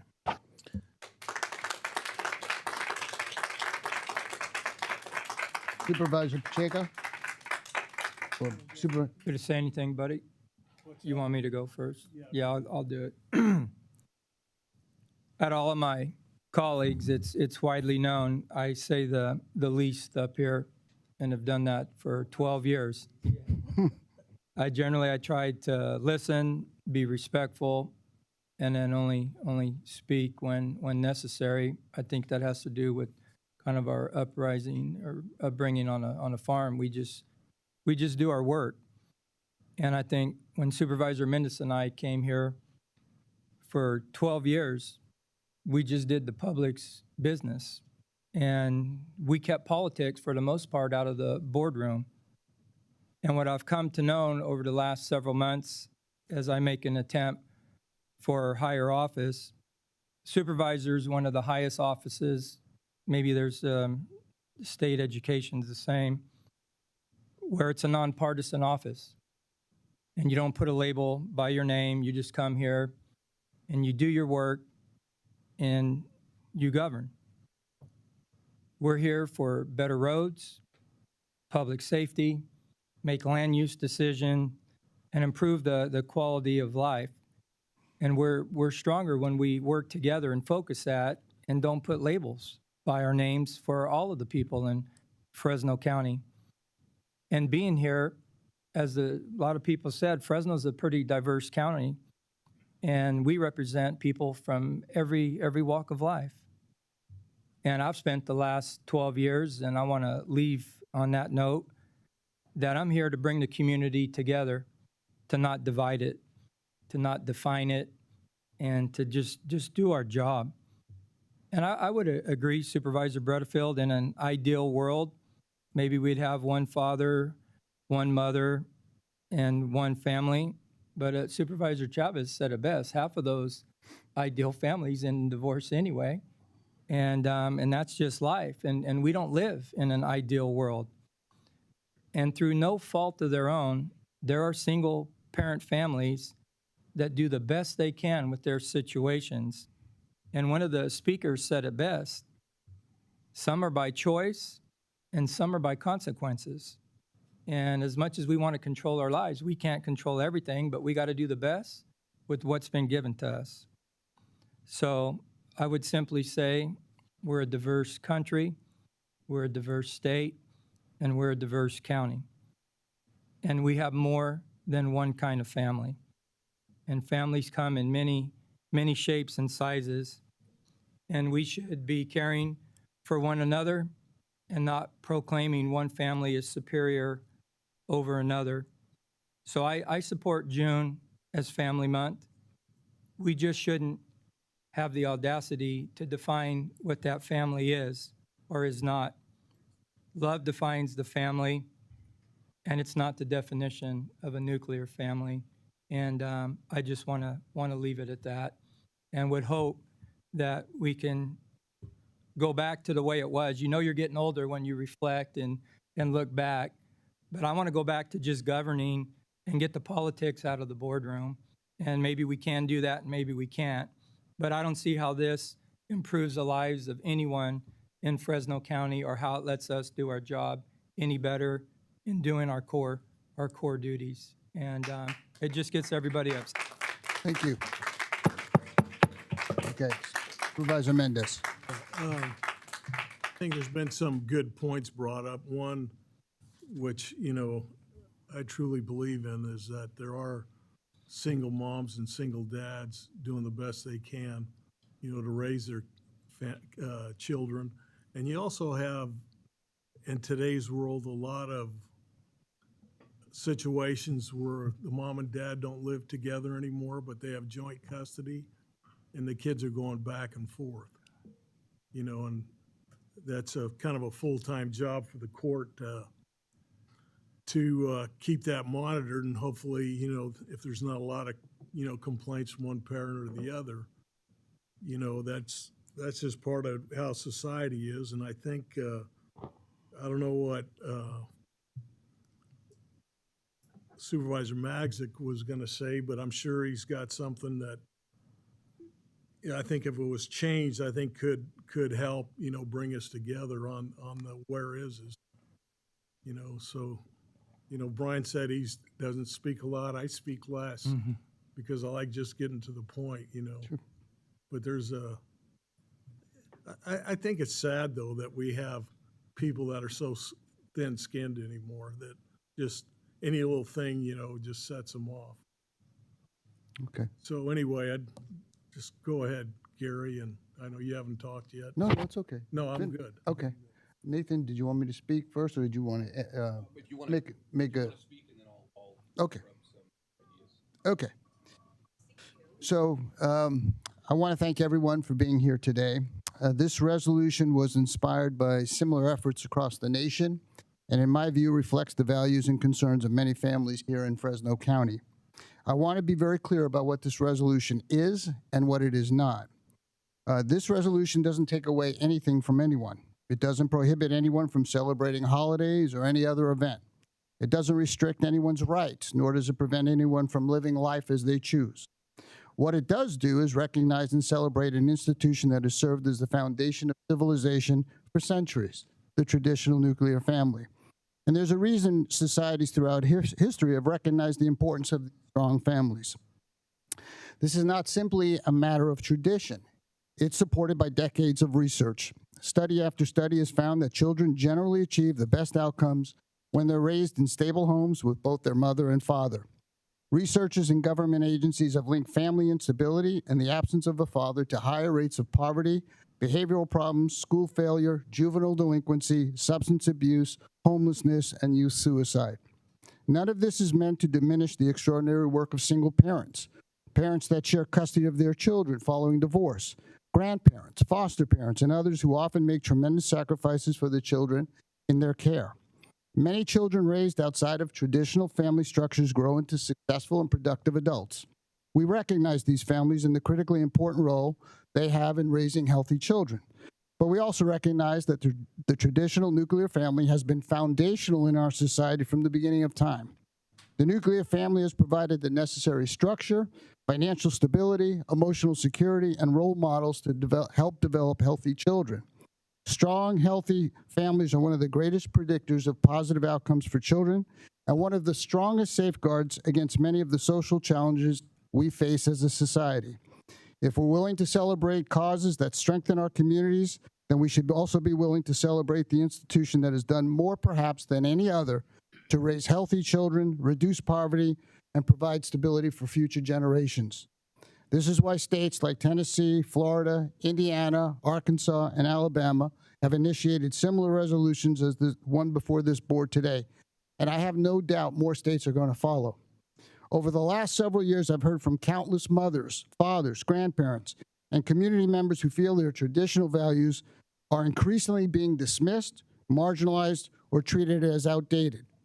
Many of these individuals are concerned about the messages being promoted to children in schools, libraries, and other public institutions. Parents want to remain the primary decision makers in their children's lives. They want to know what their children are being taught, what materials they're being exposed to, and when sensitive subjects involving sex, gender, and identity are being discussed. Too many people feel that expressing support for traditional family values now comes with the risk of being labeled intolerant, hateful, bigots, or racist simply because they hold a different viewpoint. That is unacceptable and should concern everyone. In America, freedom of speech involves the freedom to express traditional values just as much as it includes the freedom to express progressive ones. Parents have every right to be involved in decisions affecting their children, especially during childhood and adolescence when young people are still developing, maturing, and trying to understand who they are. Yet in school, they can profess to be of a different gender, and by law, parents don't have to be informed. Parents should be the primary authority in their children's lives, not governmental agencies, school bureaucracies, or social justice activists. Today, we're witnessing young, innocent, and impressionable children being inundated with destructive messages of gender ideology, that there are more than two genders and there are only two, that transgenderism is to be celebrated rather than treated by mental health professionals, or that it's okay for boys dressed as girls to compete in girls' sports. It's not okay, and none of this is acceptable. Sadly, we're also witnessing a growing effort throughout California to normalize transgender ideology. The idea that children can change their gender and that questioning this insanity is somehow outside the mainstream. It's not. Children often experience confusion, insecurity, and uncertainty as they grow and mature. That is a normal part of childhood and adolescence. Encouraging life-altering decisions, such as placing children on puberty blockers or surgically altering their bodies before a child has reached maturity, is something many parents rightfully oppose. It's outrageous and it's insane. That is why it is so important that we continue to stand up for parental rights, biological reality, common sense, and the traditional values that have helped strengthen families and communities for generations. That's what this resolution is all about. It's about acknowledging that traditional family values still matter. Values that include teaching and fostering respect for others, self-respect, ethics, morality, personal accountability, and the importance of being a productive member of society. It's about recognizing hardworking mothers, fathers, and grandparents who are helping raise the next generation in the critical role they have in raising their children. It's about supporting stable households, strong communities, and the principles that have guided families for generations. Most importantly, it's about ensuring that people who hold traditional values for their families and their children know that their voices matter too, and they will be recognized every June in Fresno County. And with that, I understand Supervisor Magzik, you wanted to make something, and I wanted to address Supervisor Mendez's concerns about including other families that are not listed. But go ahead. Yeah, so looking at the resolution as it's written, I would want to strike one of the paragraphs, which is it's the fifth whereas down, where it speaks to the LGBTQ lifestyle. And the only reason I want to remove that out of there is if this is a traditional family resolution, I think the resolution is cleaner, specifically talking about moms and dads, the benefits of being raised in a traditional family environment, which I can appreciate, again, as someone who comes from a divorced family. And for me, really, it comes down to identity. And I think all of us are trying to figure out our identity, and that is so important. But that fifth paragraph, which starts, I think, on line between 22 and 23, I would just strike that one paragraph and keep it to speaking specifically about the nuclear family. I have no problem with that. Okay. We will take that out. And addressing your concern about single mothers and fathers and grandparents, because of course we celebrate all of these folks who are working hard and raising children. I would like to add, if this is acceptable to Supervisor Mendez and everyone else who supports this paragraph. Whereas single mothers and fathers, grandparents, foster parents, and those parents that have joint custody of their children are critically important to raising healthy children and are recognized for their sacrifice, hard work, and devotion to their families and children. So they're included in this as well. And I would like to make a motion to approve yes, I'm sorry. Go ahead. I appreciate that removal of that language on there. I think that was like the inflammatory. The only concern I have with that is that it doesn't recognize what we just heard from a lot of folks, LGBTQ couples that are raising children and are doing it in a very successful manner. We had the gentleman that spoke up and talked about himself going to school and having two moms. Would you be open to recognizing that, codifying that by language here, or is that not an option? No, I would not accept that. Hey, all right, take them out, please. Whoever's yelling, have them removed. Out. Goodbye. Your long history of hateful rhetoric is not. Get out of here. Get out of here. Racist. Goodbye. Racist. Right. Go ahead. I just wanted to put that on the record, see if that was a consideration. I understand and respect your opinion, and what I'll say this, and let me just close with this, Supervisor Butterfield, as you guys are working through the language, because I spoke up about this during the library conversation of those people that threatened our librarians and did what they did, and you might not feel comfortable speaking about it, but I will, because I feel it's wrong. Regardless of the differences that we have up here, we need to be civil and we need to be more collegial with ourselves. I think there's enough hate going on in the world, and it was not okay what happened to my colleague as well, where he got threatened online, a threat on his life. That is not okay. And Supervisor Redfield, you and I spoke a little bit about this, that shouldn't happen. And so I just asked the members of the public, regardless of what happens today, this is a disagreement on policy.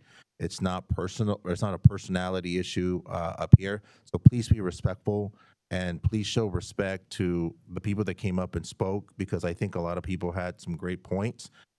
For me, I'm just not comfortable supporting anything that doesn't encompass what a nuclear family means, because I think with the shifting world that we have, I've seen a lot of success stories come out of gay couples that have, raised children in a very successful and healthy environment and have gone on to be doctors and lawyers. And for me, for that not to be recognized is a deal breaker for me. I understand. Thank you. Understand. So I'd like to make the motion, if there's nobody else who wants to speak, that we take out the paragraph that you allude to, Supervisor Magzik, and we add the paragraph that I just outlined, which addresses the concerns by Supervisor Mendez. I'll second that. Thank you. All those in favor, say aye. Aye. All those opposed? Motion passes 3. Thank you. We now move to first.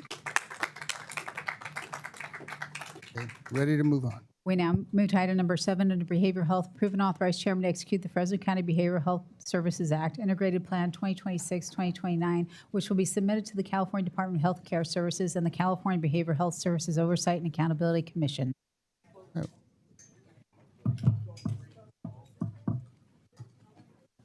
We'll give it a second. Let people leave.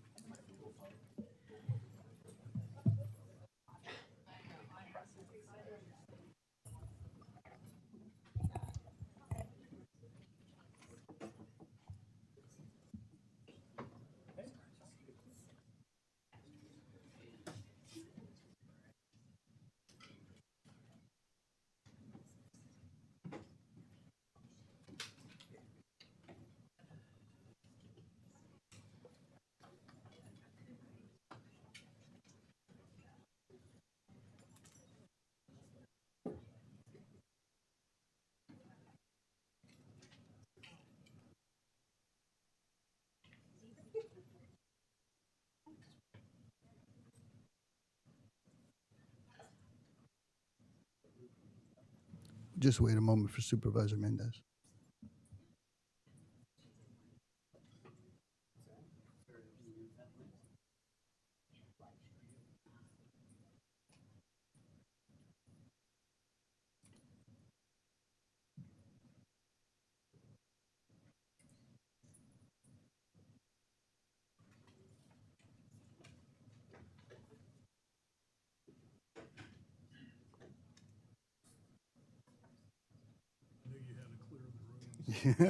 Good time. Okay, Susan. Good morning, Chairman Bredefeld, Supervisors. Susan Holt, your Behavioral Health Director and Public Guardian. With me today also is Division Manager of our department's Planning and Quality Management Division, Ahmad Barami. The item before you today is regarding our Behavioral Health Services Act 3-year integrated plan. Our board and members of the public recall that we have had the Mental Health Services Act since 2004, when the Proposition 63 was passed by the voters of California. That was a millionaire's tax. It's 1% of personal income for every dollar over $1 million. In 2024, Proposition 1 changed that Mental Health Services Act, and it is now rebranded as the Behavioral Health Services Act. It was narrowly passed by the voters of California. It rebranded it for behavioral health due to the integration of substance use disorder. Like our department's name, behavioral health is recognizing both mental health care and substance use disorder care.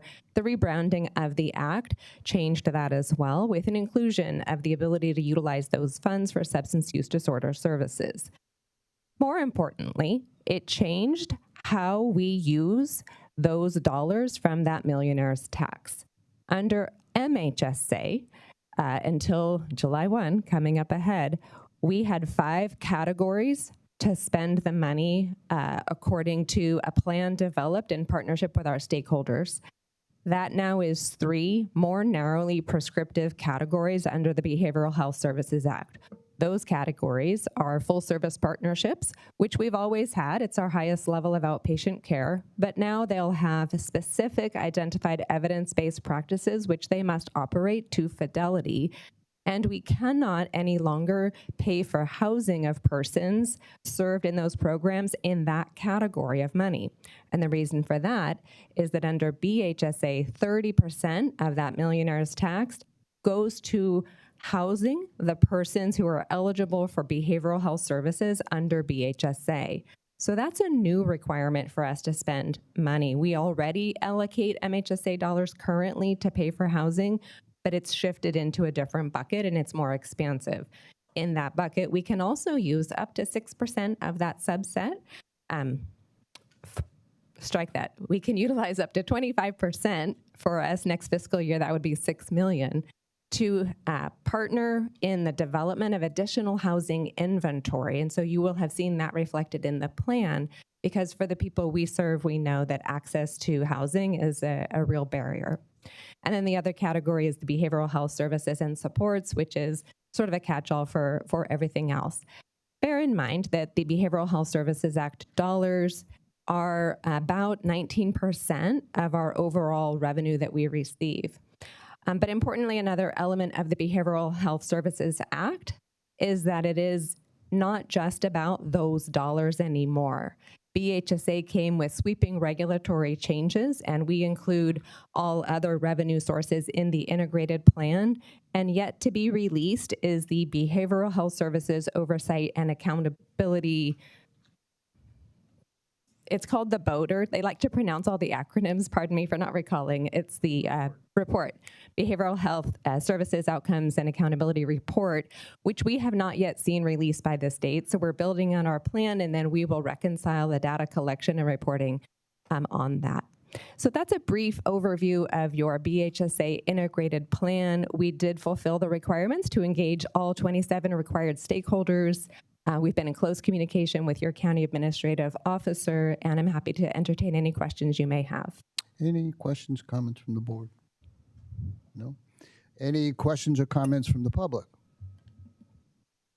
Okay. Yes, Supervisor Magson.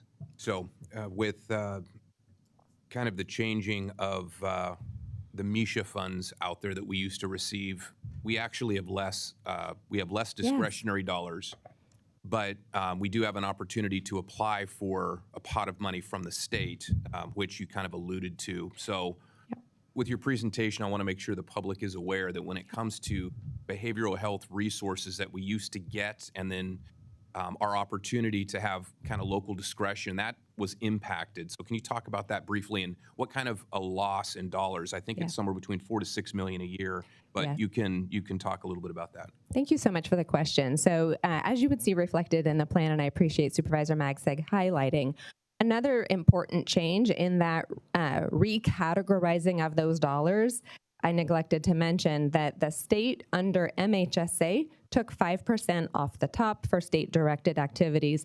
Now they take 10% off the top. And so that's a reduction to us of 5%. And our projections for next fiscal year is about $5 million difference. It's complicated to say how many dollars exactly, because this is by far the most volatile revenue source that we have. So for example, prior to this fiscal year, our projections for MHSA were $70 million. I don't know if it's AI or if it's something else. I'm not an investment expert, but millionaires ended up doing fairly well. So we had to revise our projections to $96 million. So you see big swings in the amount of money that comes to the department. And in fact, we see projections of about $105 million for next year. But because of that 5% extra that the state is taking off the top, it is less money available for local activity. Further, the state is taking a portion of that extra 5% specifically to do statewide mental health prevention activities. There are no longer specific mental health prevention dollars in local control under BHSA. And sadly, we did have a number of our contracted programs that were at the end of their contract cycle. And we had tough decisions to make to fit everything into the new categories. And a few of our prevention-related programs did need to sunset because of that. It's very impactful. Thank you. Is there a motion? Is there a second? All those in favor say aye. No, any opposed? There are none. Passes unanimously. Thank you. We now move to item number 8, under Human Resources, conduct a public hearing on the status of the county's vacancies, recruitment, and retention efforts and obstacles in the hiring process pursuant to California Government Code Section 3502.3, formerly known as Assembly Bill 2561, and accept staff's report on the county's vacancies, recruitment, and retention efforts and obstacles, don't know why I'm struggling with that, in the hiring process in accordance with the same. Hi, good morning, Board. Hollis McGill, Director of Human Resources. So today I'm going to be discussing our recruitment and vacancy efforts in light of Assembly Bill 2561. This legislation requires that we report out to you once per fiscal year the status of our vacancy and recruitment efforts, paying special attention to bargaining units whose vacancies exceed 20%. Now, our current vacancy is currently our vacancy rate is currently at 14%, which is down from 16% in 2022. There is a slight uptick from last year, which was at 11%. So we're still doing okay at 14%. Now, the following efforts have been made to make our recruitment efforts much more efficient. So we've shortened our recruitment filing periods. We've expanded our reinstatement from 1 year to 5 years. And we're also allowing for additional names to be referred for employment consideration. So we are making some efforts on that. To attract top talent, our recruitment team continues to highlight the benefits of working for a public agency, such as our zero-cost health insurance plans, our deferred comp match, our very generous annual leave plans, and our HR recruitment team probably attends around 18 recruitment fairs a year, so that is something that we're also doing to attract talent to the county. Now, while our overall vacancy rate is 14%, we do have one bargaining unit that is exceeding 20%. So that is the Public Defenders, Unit 31. So their vacancy rate is at 23%, but it is down from 28% from last year. So we are moving in the right direction, and we do have some pending salary increases coming up, so we feel that that will make an impact on vacancy rates. Now, a good example of a success story or several success stories is our partnership with departments and the engineers for Unit 42 in Public Works and Planning. Last year, their vacancy rate was 34%, and this year it's 13%. So we can make a difference. And also, I want to say with our correctional officers that our vacancy rate is currently at 3.8%, which has just been amazing. So that's been a great partnership with the Sheriff's Office and with our ESD team. So that's really the status of our vacancies. I'm here to answer any questions or if there's any units that want to come up and speak to.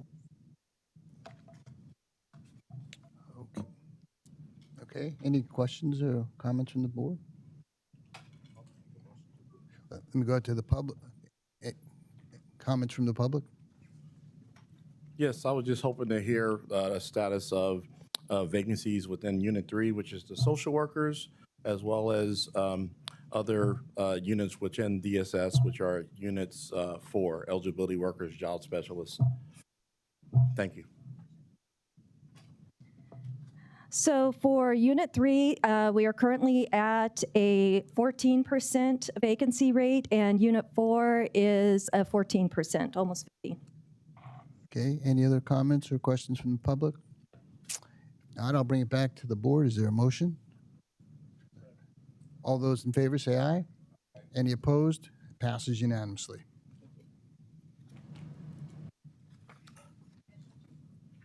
As mentioned earlier this morning, item 9 was deleted. We now move to item number 10 under Public Health. Receive presentation from the Department of Public Health on future public health funding updates. Good morning, Chairman and fellow board members. I'm Joe Prado with the Fresno County Department of Public Health. And so today I'm doing the future public health funding presentation. This is a legal requirement by state statutes. And so wanted to bring you up to speed on kind of what have we been making investments in. And I am going to expedite the presentation and really focus on the last two slides here.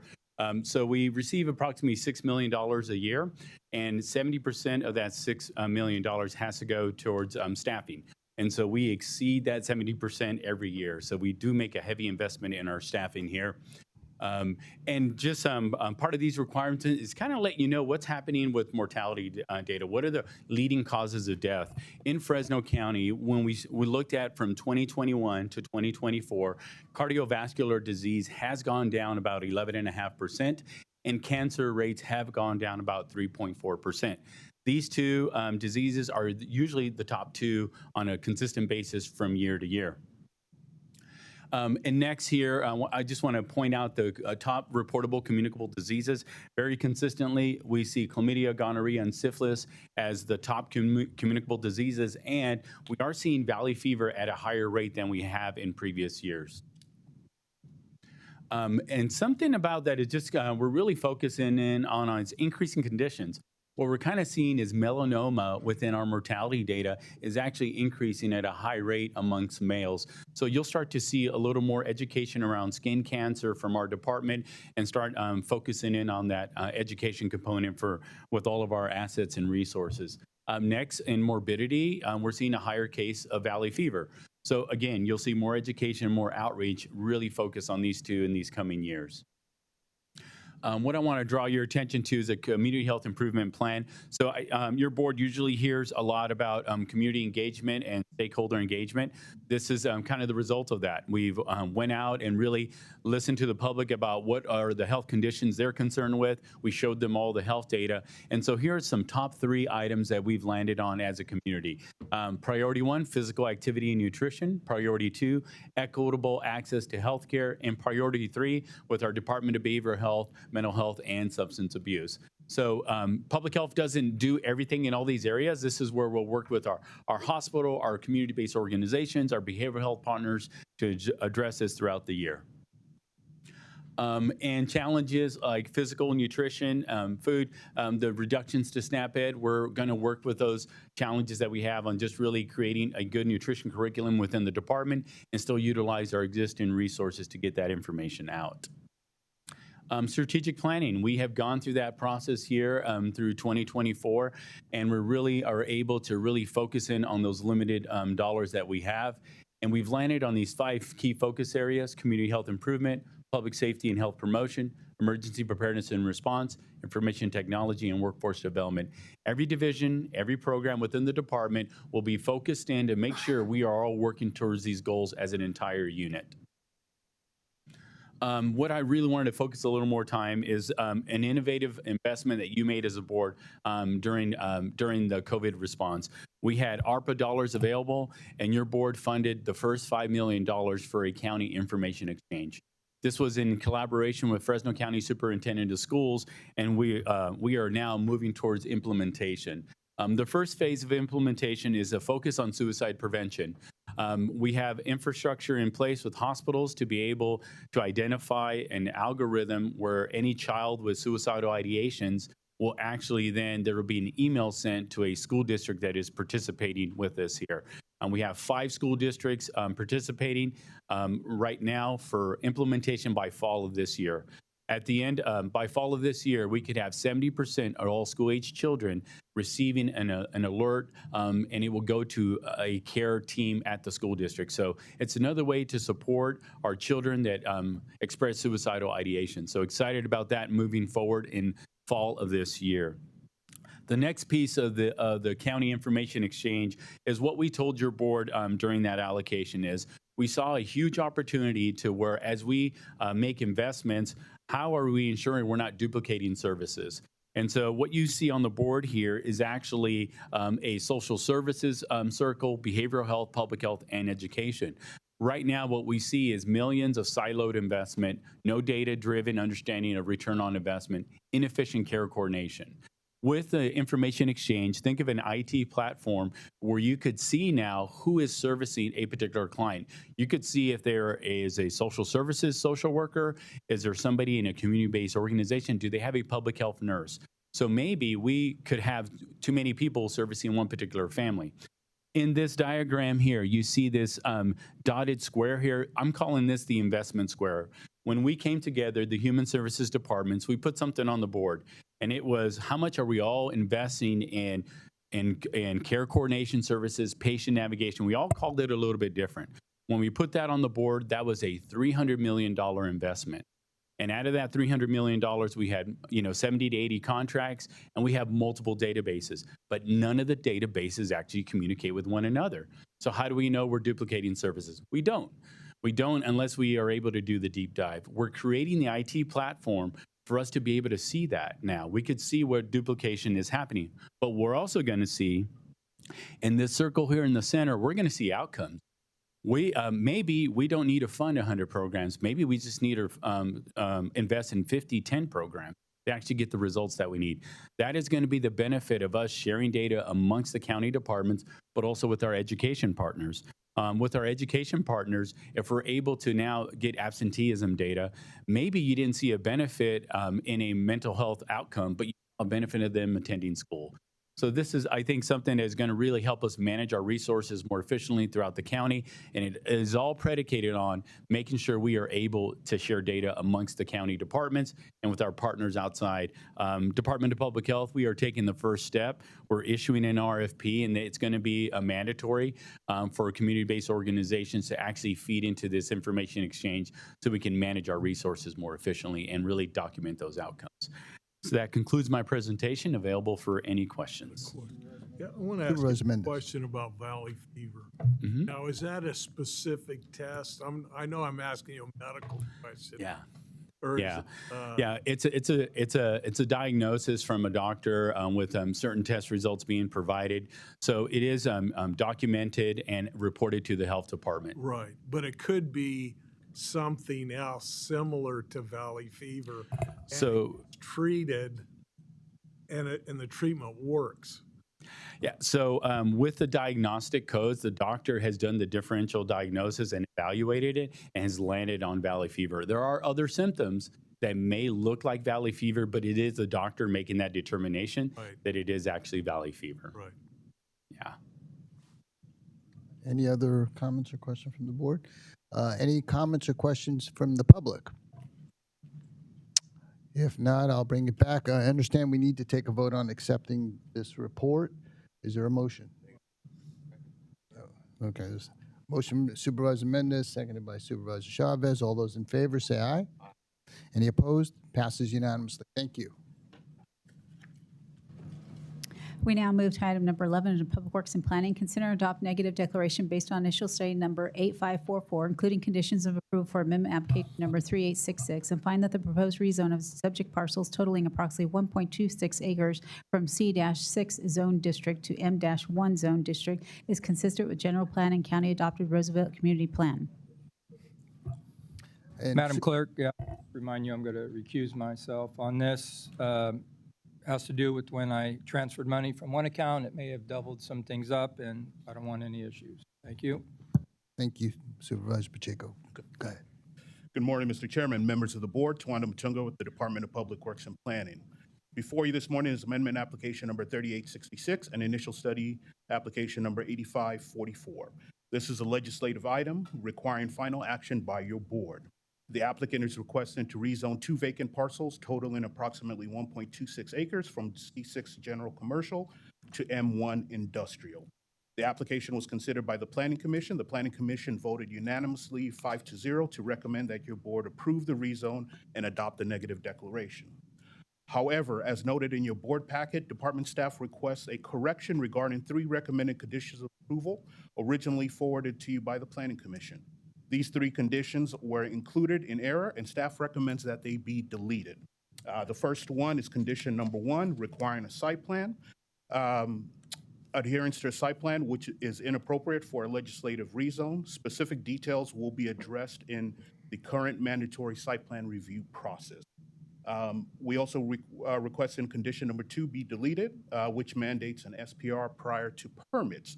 This is already a standard code required process for any development in an M1 industrial zone district. And the last condition we are requesting to be deleted is condition number 3, which was requesting a 36 to 42 foot dedication along South Maple Avenue. South Maple Avenue is classified as a local road in the general plan, and the existing right-of-way is considered adequate. Additionally, the parcel sits entirely outside of the City of Fresno sphere of influence, making the request invalid. The City of Fresno has been notified of this determination. Therefore, staff recommends that your board approve the rezone, adopt the negative declaration, and specifically delete conditions of approval number 1 through 3 to ensure that the final ordinance accurately reflects and cleans up and doesn't have any encumbrances on the M1 zoning. I'm available for any questions, and the applicant is also here as well. Thank you to our staff for the presentation. I don't have any questions. I'm very familiar with my office has been working with the applicant. Everything has been addressed, and I'm comfortable with staff's recommendations, so I'll make a motion to adopt those. Okay, let me, any other comments from the board? Any comments from the public? Okay, I'll bring it back. There's a second. All those in favor say aye. Aye. Any opposed? Passes unanimously. And that was Supervisor Mendez who made the second? Yes, Supervisor Mendez with Supervisor Pacheco recused, and we'll wait for Supervisor Pacheco to come back.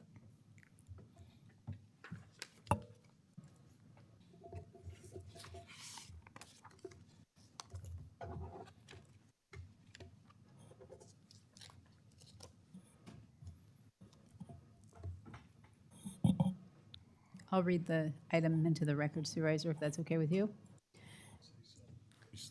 Item number 12 under Public Works and Planning, consider an appeal of Planning Commission's denial of variance application number 4174 and Director's Review and Approval number 4780, proposing to allow creation of a 2-acre parcel and an 8-acre parcel from an existing 10-acre parcel in AA-20 zone district, and to allow 2 existing residents to remain on resulting 8-acre parcel. And if your board chooses to grant appeal and overturn Planning Commission's denial of variance application number 4174 and Director's Review and Approval number 4780, it would be appropriate to A, make the 4 required findings specified in section 860.5.060.d for approval of a variance stating the basis for making those findings, and B, make the 4 required findings specified in section 846.5 for approval of Director's Review and Approval application, and C, approval variance application number 4174 and Director's Review and Approval number 4780 with conditions of approval and additional condition of approval as recommended by staff. Supervisor Mendez? I just got a question before you start. For the Planning Commission, this was an automatic rejection, correct? That's correct. Okay, I just want everybody to know that. Okay, let me just ask, do any board members need to report any ex parte communications they've had on this matter? Nope, okay, please. Good morning, Chairman. Again, Tawana Matunga of the Department of Public Works and Planning. This item comes to you on appeal of the Planning Commission's unanimous denial of variance application number 4174 and Director's Review and Approval number 4780. The subject application is proposing, the subject parcel is a 10-acre parcel zoned AE20, and the applicant proposes the proposal is twofold. First, they are seeking a variance to split an existing substandard 10-acre parcel into two separate parcels. One parcel is approximately 2 acres and the other parcel is approximately 8 acres. Second, the applicant intends to build a new single-family home on the newly formed 2-acre parcel while keeping 2 existing homes on the remaining 8-acre parcel. According to the applicant's submitted findings, their desire is to be closer to their parents to assist in the upkeep of the property. The item went to the Planning Commission with staff recommendation for denial. The commission voted unanimously based on staff's recommendation of 8-0 to deny the variance and the concurrent DRA. In reviewing the merits of the variance, staff was unable to support 3 of the 4 mandatory variance findings. The Director's Review and Approval is integrated into the variance application. If your board determines that the variance findings can be made, you may grant the appeal, approve both applications, and direct staff to apply the standard project notes alongside a mandatory condition requiring development be in compliance with the site plan.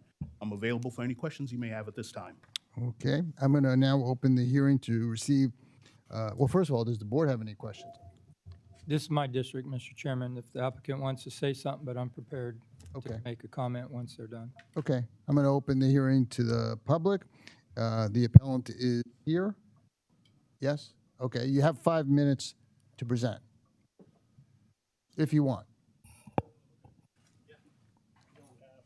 You don't have to, but you have 5 minutes if you'd like. My name's Omar. I just pretty much want the American dream for my family.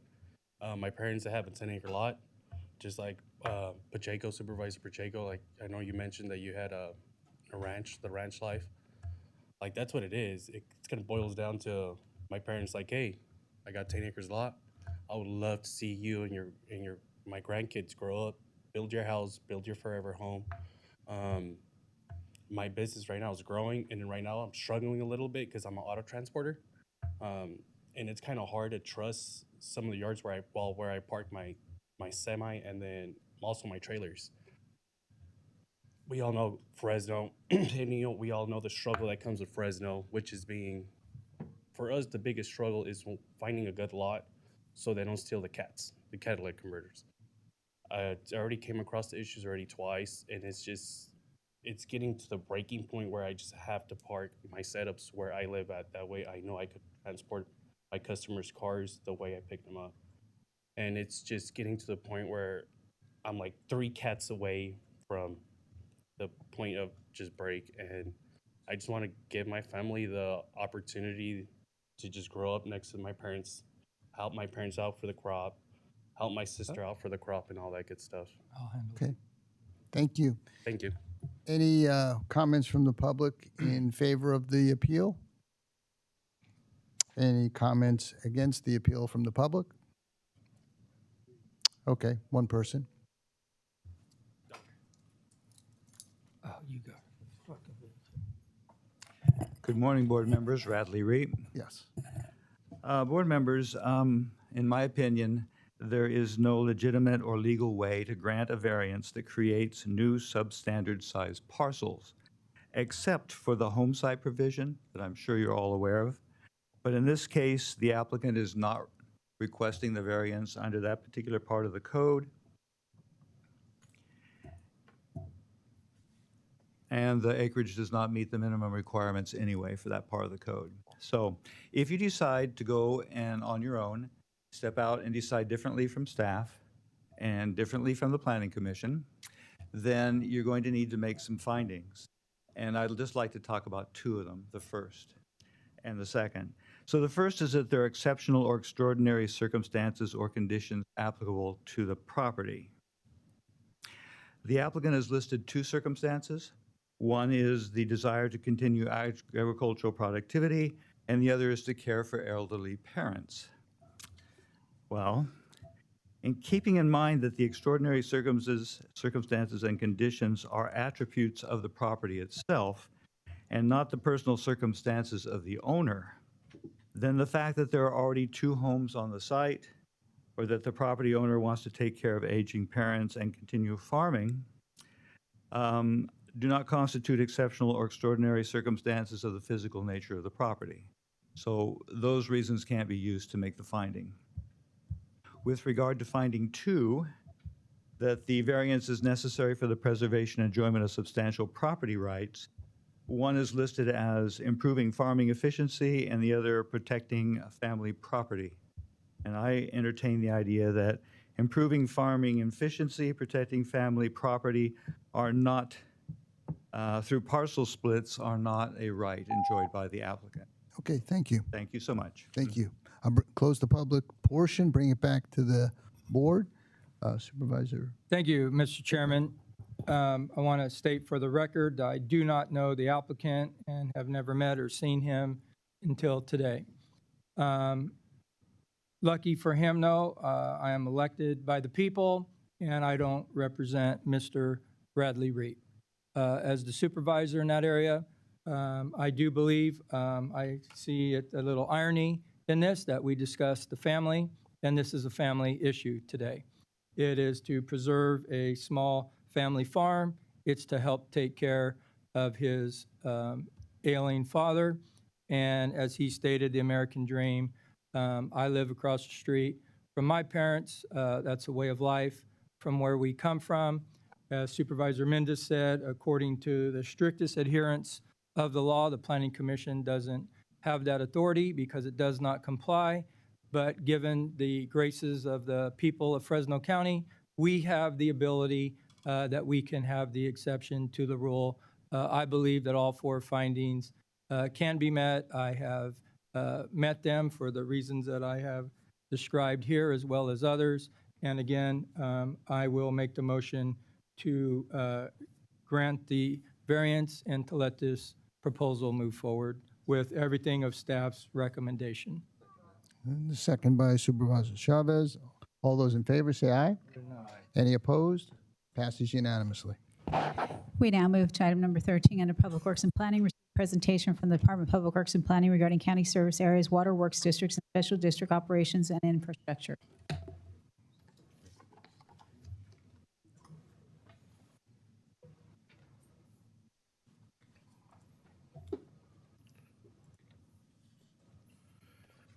All right.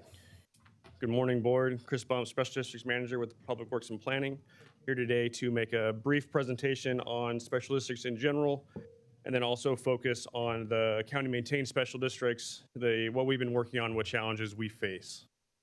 So for just special districts in general, they have 4 distinguishing characteristics. They are a form of local government, and they have a governing board, and then they provide a specialized service to a defined boundary. One of the key characteristics that really determines how they're operated is whether they're dependent versus independent. All of the systems that the county operates are dependent systems. They're governed by the county with the board of supervisors as the board for those. On the other side are independent districts, which have their own operating board, own governing board that's either elected or appointed.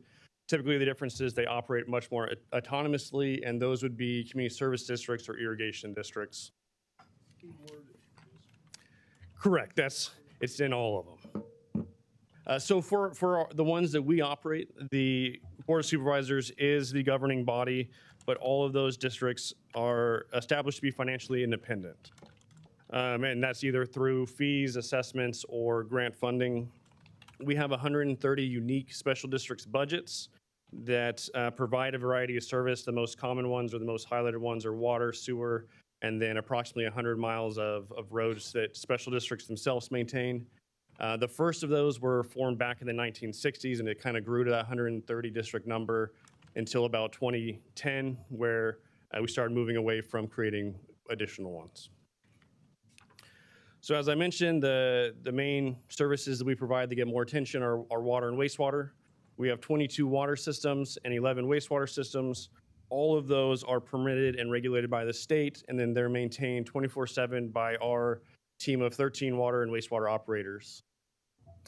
And I wanted a map here just to show the geographic spread of where those districts are. They're over by I-5, then all the way up to Shaver Lake and a little bit beyond that. And then the major challenges that we face, and these are similar to any special districts, any small systems throughout the state, really. They're all small systems with aging infrastructure. Typically, our systems are less than 100, sometimes as few as 10 to 12. And then, as I mentioned, the first districts that were formed were in the 1960s, but that doesn't necessarily mean the first infrastructure wasn't already there before that.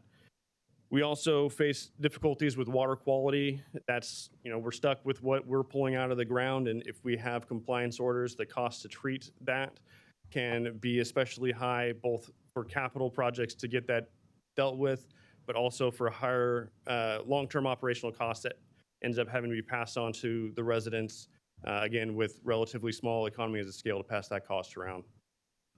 And then we also face very costly processes to actually increase the rates. We have to go through Proposition 218 regulations, and those include rate studies and engineers' reports that can have a significant cost. And for certain systems, especially small road systems, the cost to go through this process at times can be several years' worth of the revenue they're bringing in just to increase their annual revenue. So again, going back to the rate setting process, we follow Proposition 218 regulations, which is a constitutional amendment passed by the voters in 1996. And when we look at that, we look at certain components like operation and maintenance costs, reserve needs, inflation, capital replacement, and we look at a variety of needs of the type of connections, what that system is included as. And I know it's been brought up before, but what triggers these Prop 218s, typically financial need is the number one factor, but there's also factors with funding opportunity that may be out there to speed up that process, as well as pending projects or completed projects, and then level of community involvement can dictate that as well. For community involvement, we try to have citizens advisory committees in each of our districts to act as a liaison between the community and the county. Ideally, all of them would have it, but that's not necessarily the case because it is based on community volunteering to participate. And one of the key factors there is that's not a decision-making authority. They're just an advisory committee. We do try to have routine meetings, whether it's through the CAC or the community. We find that community engagement tends to be highest during Prop 218 procedures or during projects, and outside of those times, involvement can drop off considerably. But we do have digital presence for each of our districts individually on the county's website as well. So this is just kind of a breakdown of recent and upcoming Prop 218 processes that we've had. In the last several years, we've been trying to make up and gain ground to get these done.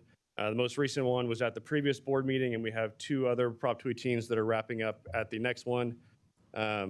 As I mentioned, the triggers for which ones kind of get done first does change. So these are the upcoming Prop 218s, but not necessarily in any specific order.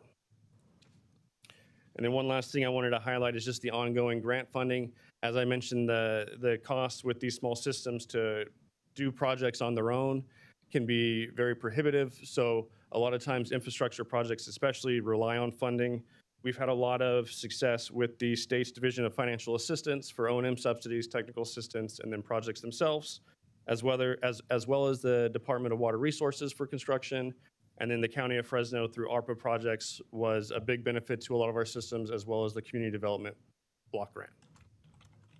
Being said, that is my presentation, if there's any questions. Supervisor Mendez? Well, since this is an informative deal, I'm going to inform the board a little more here. Almost all of these were started because of people wanting to build and not having a water system. And when did Darren start Collegian? 82, maybe? Yeah, but it started in the 60s, and Darren, like, he wanted control of stuff. So a lot of these CSAs got started in the 80s and 90s. He's actually my favorite supervisor of all time, but still, this is something that he did. Now, all the road CSAs were done in the same way. They people put these little, I call them subdivisions, unincorporated areas, and that was part of doing it. They had to form a CSA. And I think, I don't know, Bernard, you can tell me if I'm wrong, but wasn't it a deal where the developer can vote it in? Because it was one person owned it originally, then they voted in. And they didn't have to get, everybody else bought those parcels, and it was on their deed that they were now in this CSA.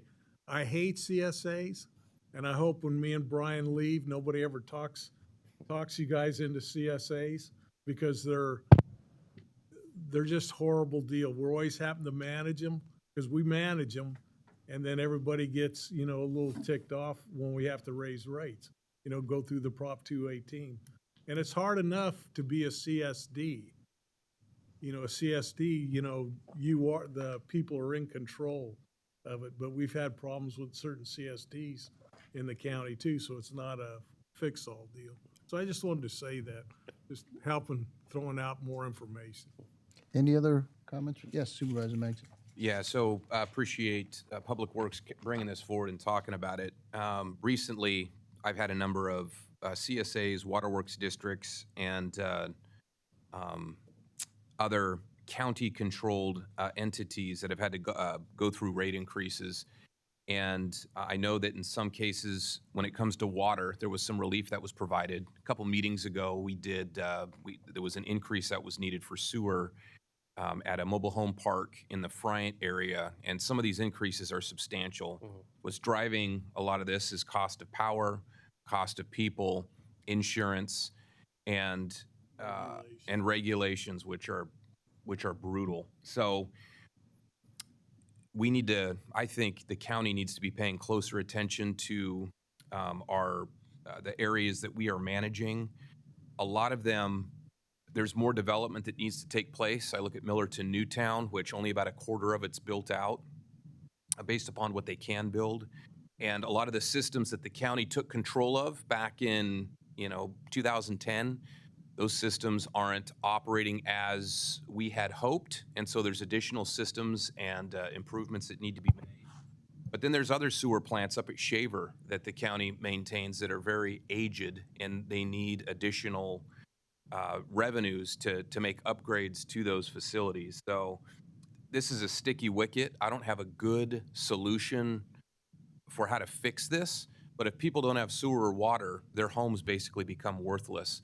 And many people cannot afford the rates that need to be charged because they're in very small districts, and a well that goes out and a new well that needs to be drilled can be very prohibitive. So this is something this needs to be a front of mind issue, especially for those supervisors who represent the more rural parts of Fresno County, which 3 of us do. So thank you for the presentation. Any other comments from the board? Any comments from the public? Okay, this item was just to receive a presentation, so no motion necessary. Next item, please. We now move to item number 14, Board of Supervisors Committee Reports and Comments. Any committee reports? No? No? None. We now move to item number 15, Board Appointments. Any board appointments? Nope, no board appointments. We now move to item 16, Public Presentations, along with closed session public comment, items 18 through 34. Okay, any comments from the public on any matter not on this agenda, or any comments from the public on closed session items 18 through 34? Go ahead. It's all yours. Thank you, Chairman Bredefeld and members of the board. And I'll be brief. Good morning. My name is Riley Telfer. I'm the Fresno County President of SEIU Local 521. I'm here today to raise a concern about government transparency and the misuse of the county's special salary upgrade, or SSU, policy by the Chief Probation Officer. The issue is straightforward.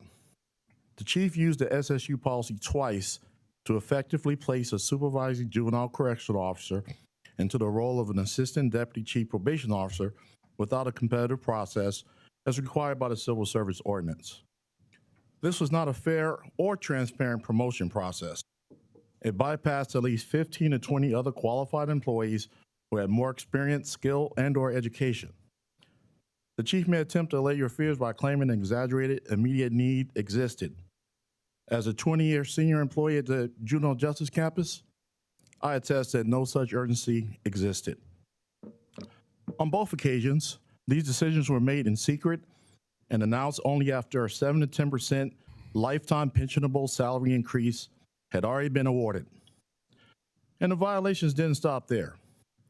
The employee also received benefits not authorized by the SSU policy that included a management title, a take-home vehicle, and allegedly management time off. The SSU policy allows only a salary adjustment for temporary duties, not a title change or additional compensation. The chief attempted to shield his actions from scrutiny by deliberately withholding the promotion announcement until the day after a labor management meeting with SEIU representatives, whereas these concerns could have been raised and directly addressed or discussed. After nearly 10 months, these concerns remain unresolved because we had to file a grievance on this initially a while back. I'm almost done, sir. Just 30 seconds, promise you, promise. Let's make it 15. 15. So I asked, do county policies apply to everyone or only to non-management employees? I respectfully ask for only 3 actions. 1, suspend all use of SSUs unless approved by the Board of Supervisors. 2, direct the CAO and personnel director to investigate these violations and ensure future SSU's use is transparent and compliant. And then lastly, I'll offer to meet with SEIU and county representatives to correct this process going forward. Thank you. And then I just brought just some information just for you to review, just so to substantiate the claims that I have brought forward. Thank you. Yes, ma'am.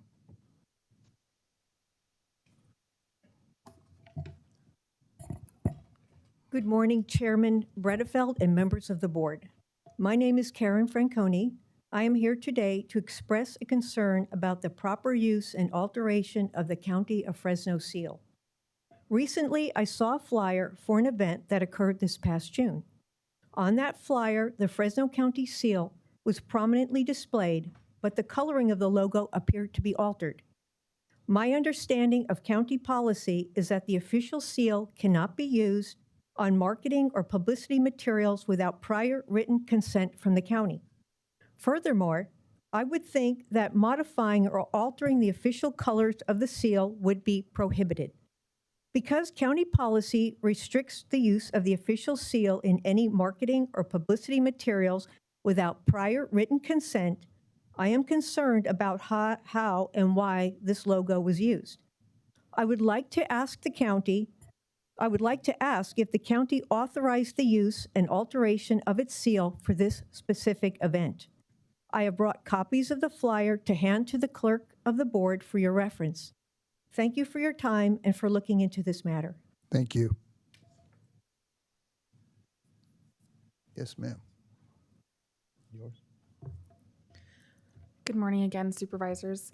I just have a short statement for our folks who are moving on to seek other public offices. I know Supervisor Pacheco, Supervisor Mazgig, I also saw you on the ballot. And I just wanted to bring up touch on something that Supervisor Pacheco said earlier, that in nonpartisan offices, like the County Board of Supervisors, it is really important to focus on helping our constituents. I heard a lot today about families, but again, I didn't hear anything to address the increasing population of unhomed children in the county. I didn't hear anything to address the presence of guns in schools, specifically access within a family household to guns. I didn't hear any plans for addressing, other than the gentleman who spoke for public health, the suicide risk and suicide in children, especially in our elementary school and middle school age children. When county time, when staff time is taken up with political and partisan matters, it not only looks bad, but it is a genuine theft of the dollars that I pay as a taxpayer, the dollars that my boyfriend pays as a taxpayer, and the rest of our community. And I want to ask the folks who are moving on to seek a different office, what you think about the legacy you'd like to leave behind. It is one thing to follow somebody who is a grandstander. I'm sure, Chairman, you know my feelings on you. I'm sure I can guess your feelings on me. But it feels deeply inappropriate to use this platform that you have instead of to focus on your practical matters, to focus on culture wars. It is very disappointing, and it will follow you. The current political climate will change. We've seen it time and time again. Our country goes through times of great discussion, debate, and turmoil, and then returns to kind of a business as usual. During those business as usual times, your constituents will remember how you voted on these matters and whether you played along with the bread and circuses, with the buffoonery, with the grandstanding and the theatrics, or whether you focused on the mission of your elected office to use our tax dollars wisely. Thank you. Thank you. Yes, sir. Good morning. My name is Aaron Bass. It must be hard to be a good supervisor on this board. I say this because I look around and find it hard to see a good supervisor, especially in you, Chairman. I don't appreciate that you make being a veteran part of your political appearance. I am also a veteran. After we swore that oath, we were part of a system that fought for the freedom of the people of this country. The people. Not just the ones that look like you or think like you. You all swore an oath to support and defend the Constitution of the United States and California. In case you forgot, the U.S. Constitution guarantees the fundamental rights of all American citizens. The California Constitution guarantees a fundamental civil rights for all residents, all of us. Again, not just the ones who look, think, or act like you, or how you think they should. The only thing nuclear about this county is you, Chairman. Have a good day. Thank you. Next item. Item number 17, County Council reports from previous closed session. Yes, Board. I do have one report out from a prior closed session. On May 12, the Board in closed session unanimously approved settlement in CF versus the county. On June 8, the settlement agreement was fully executed, providing for payment by the county of $425,000 to the plaintiff. A copy of the settlement agreement is available in the County Council's office. I would not expect any report outs following today's closed session, so you may adjourn following the session. Okay, the board will go into closed session. Is there a motion and second to adjourn? All those in favor? Aye. Any opposed? Passes unanimously. We are adjourned.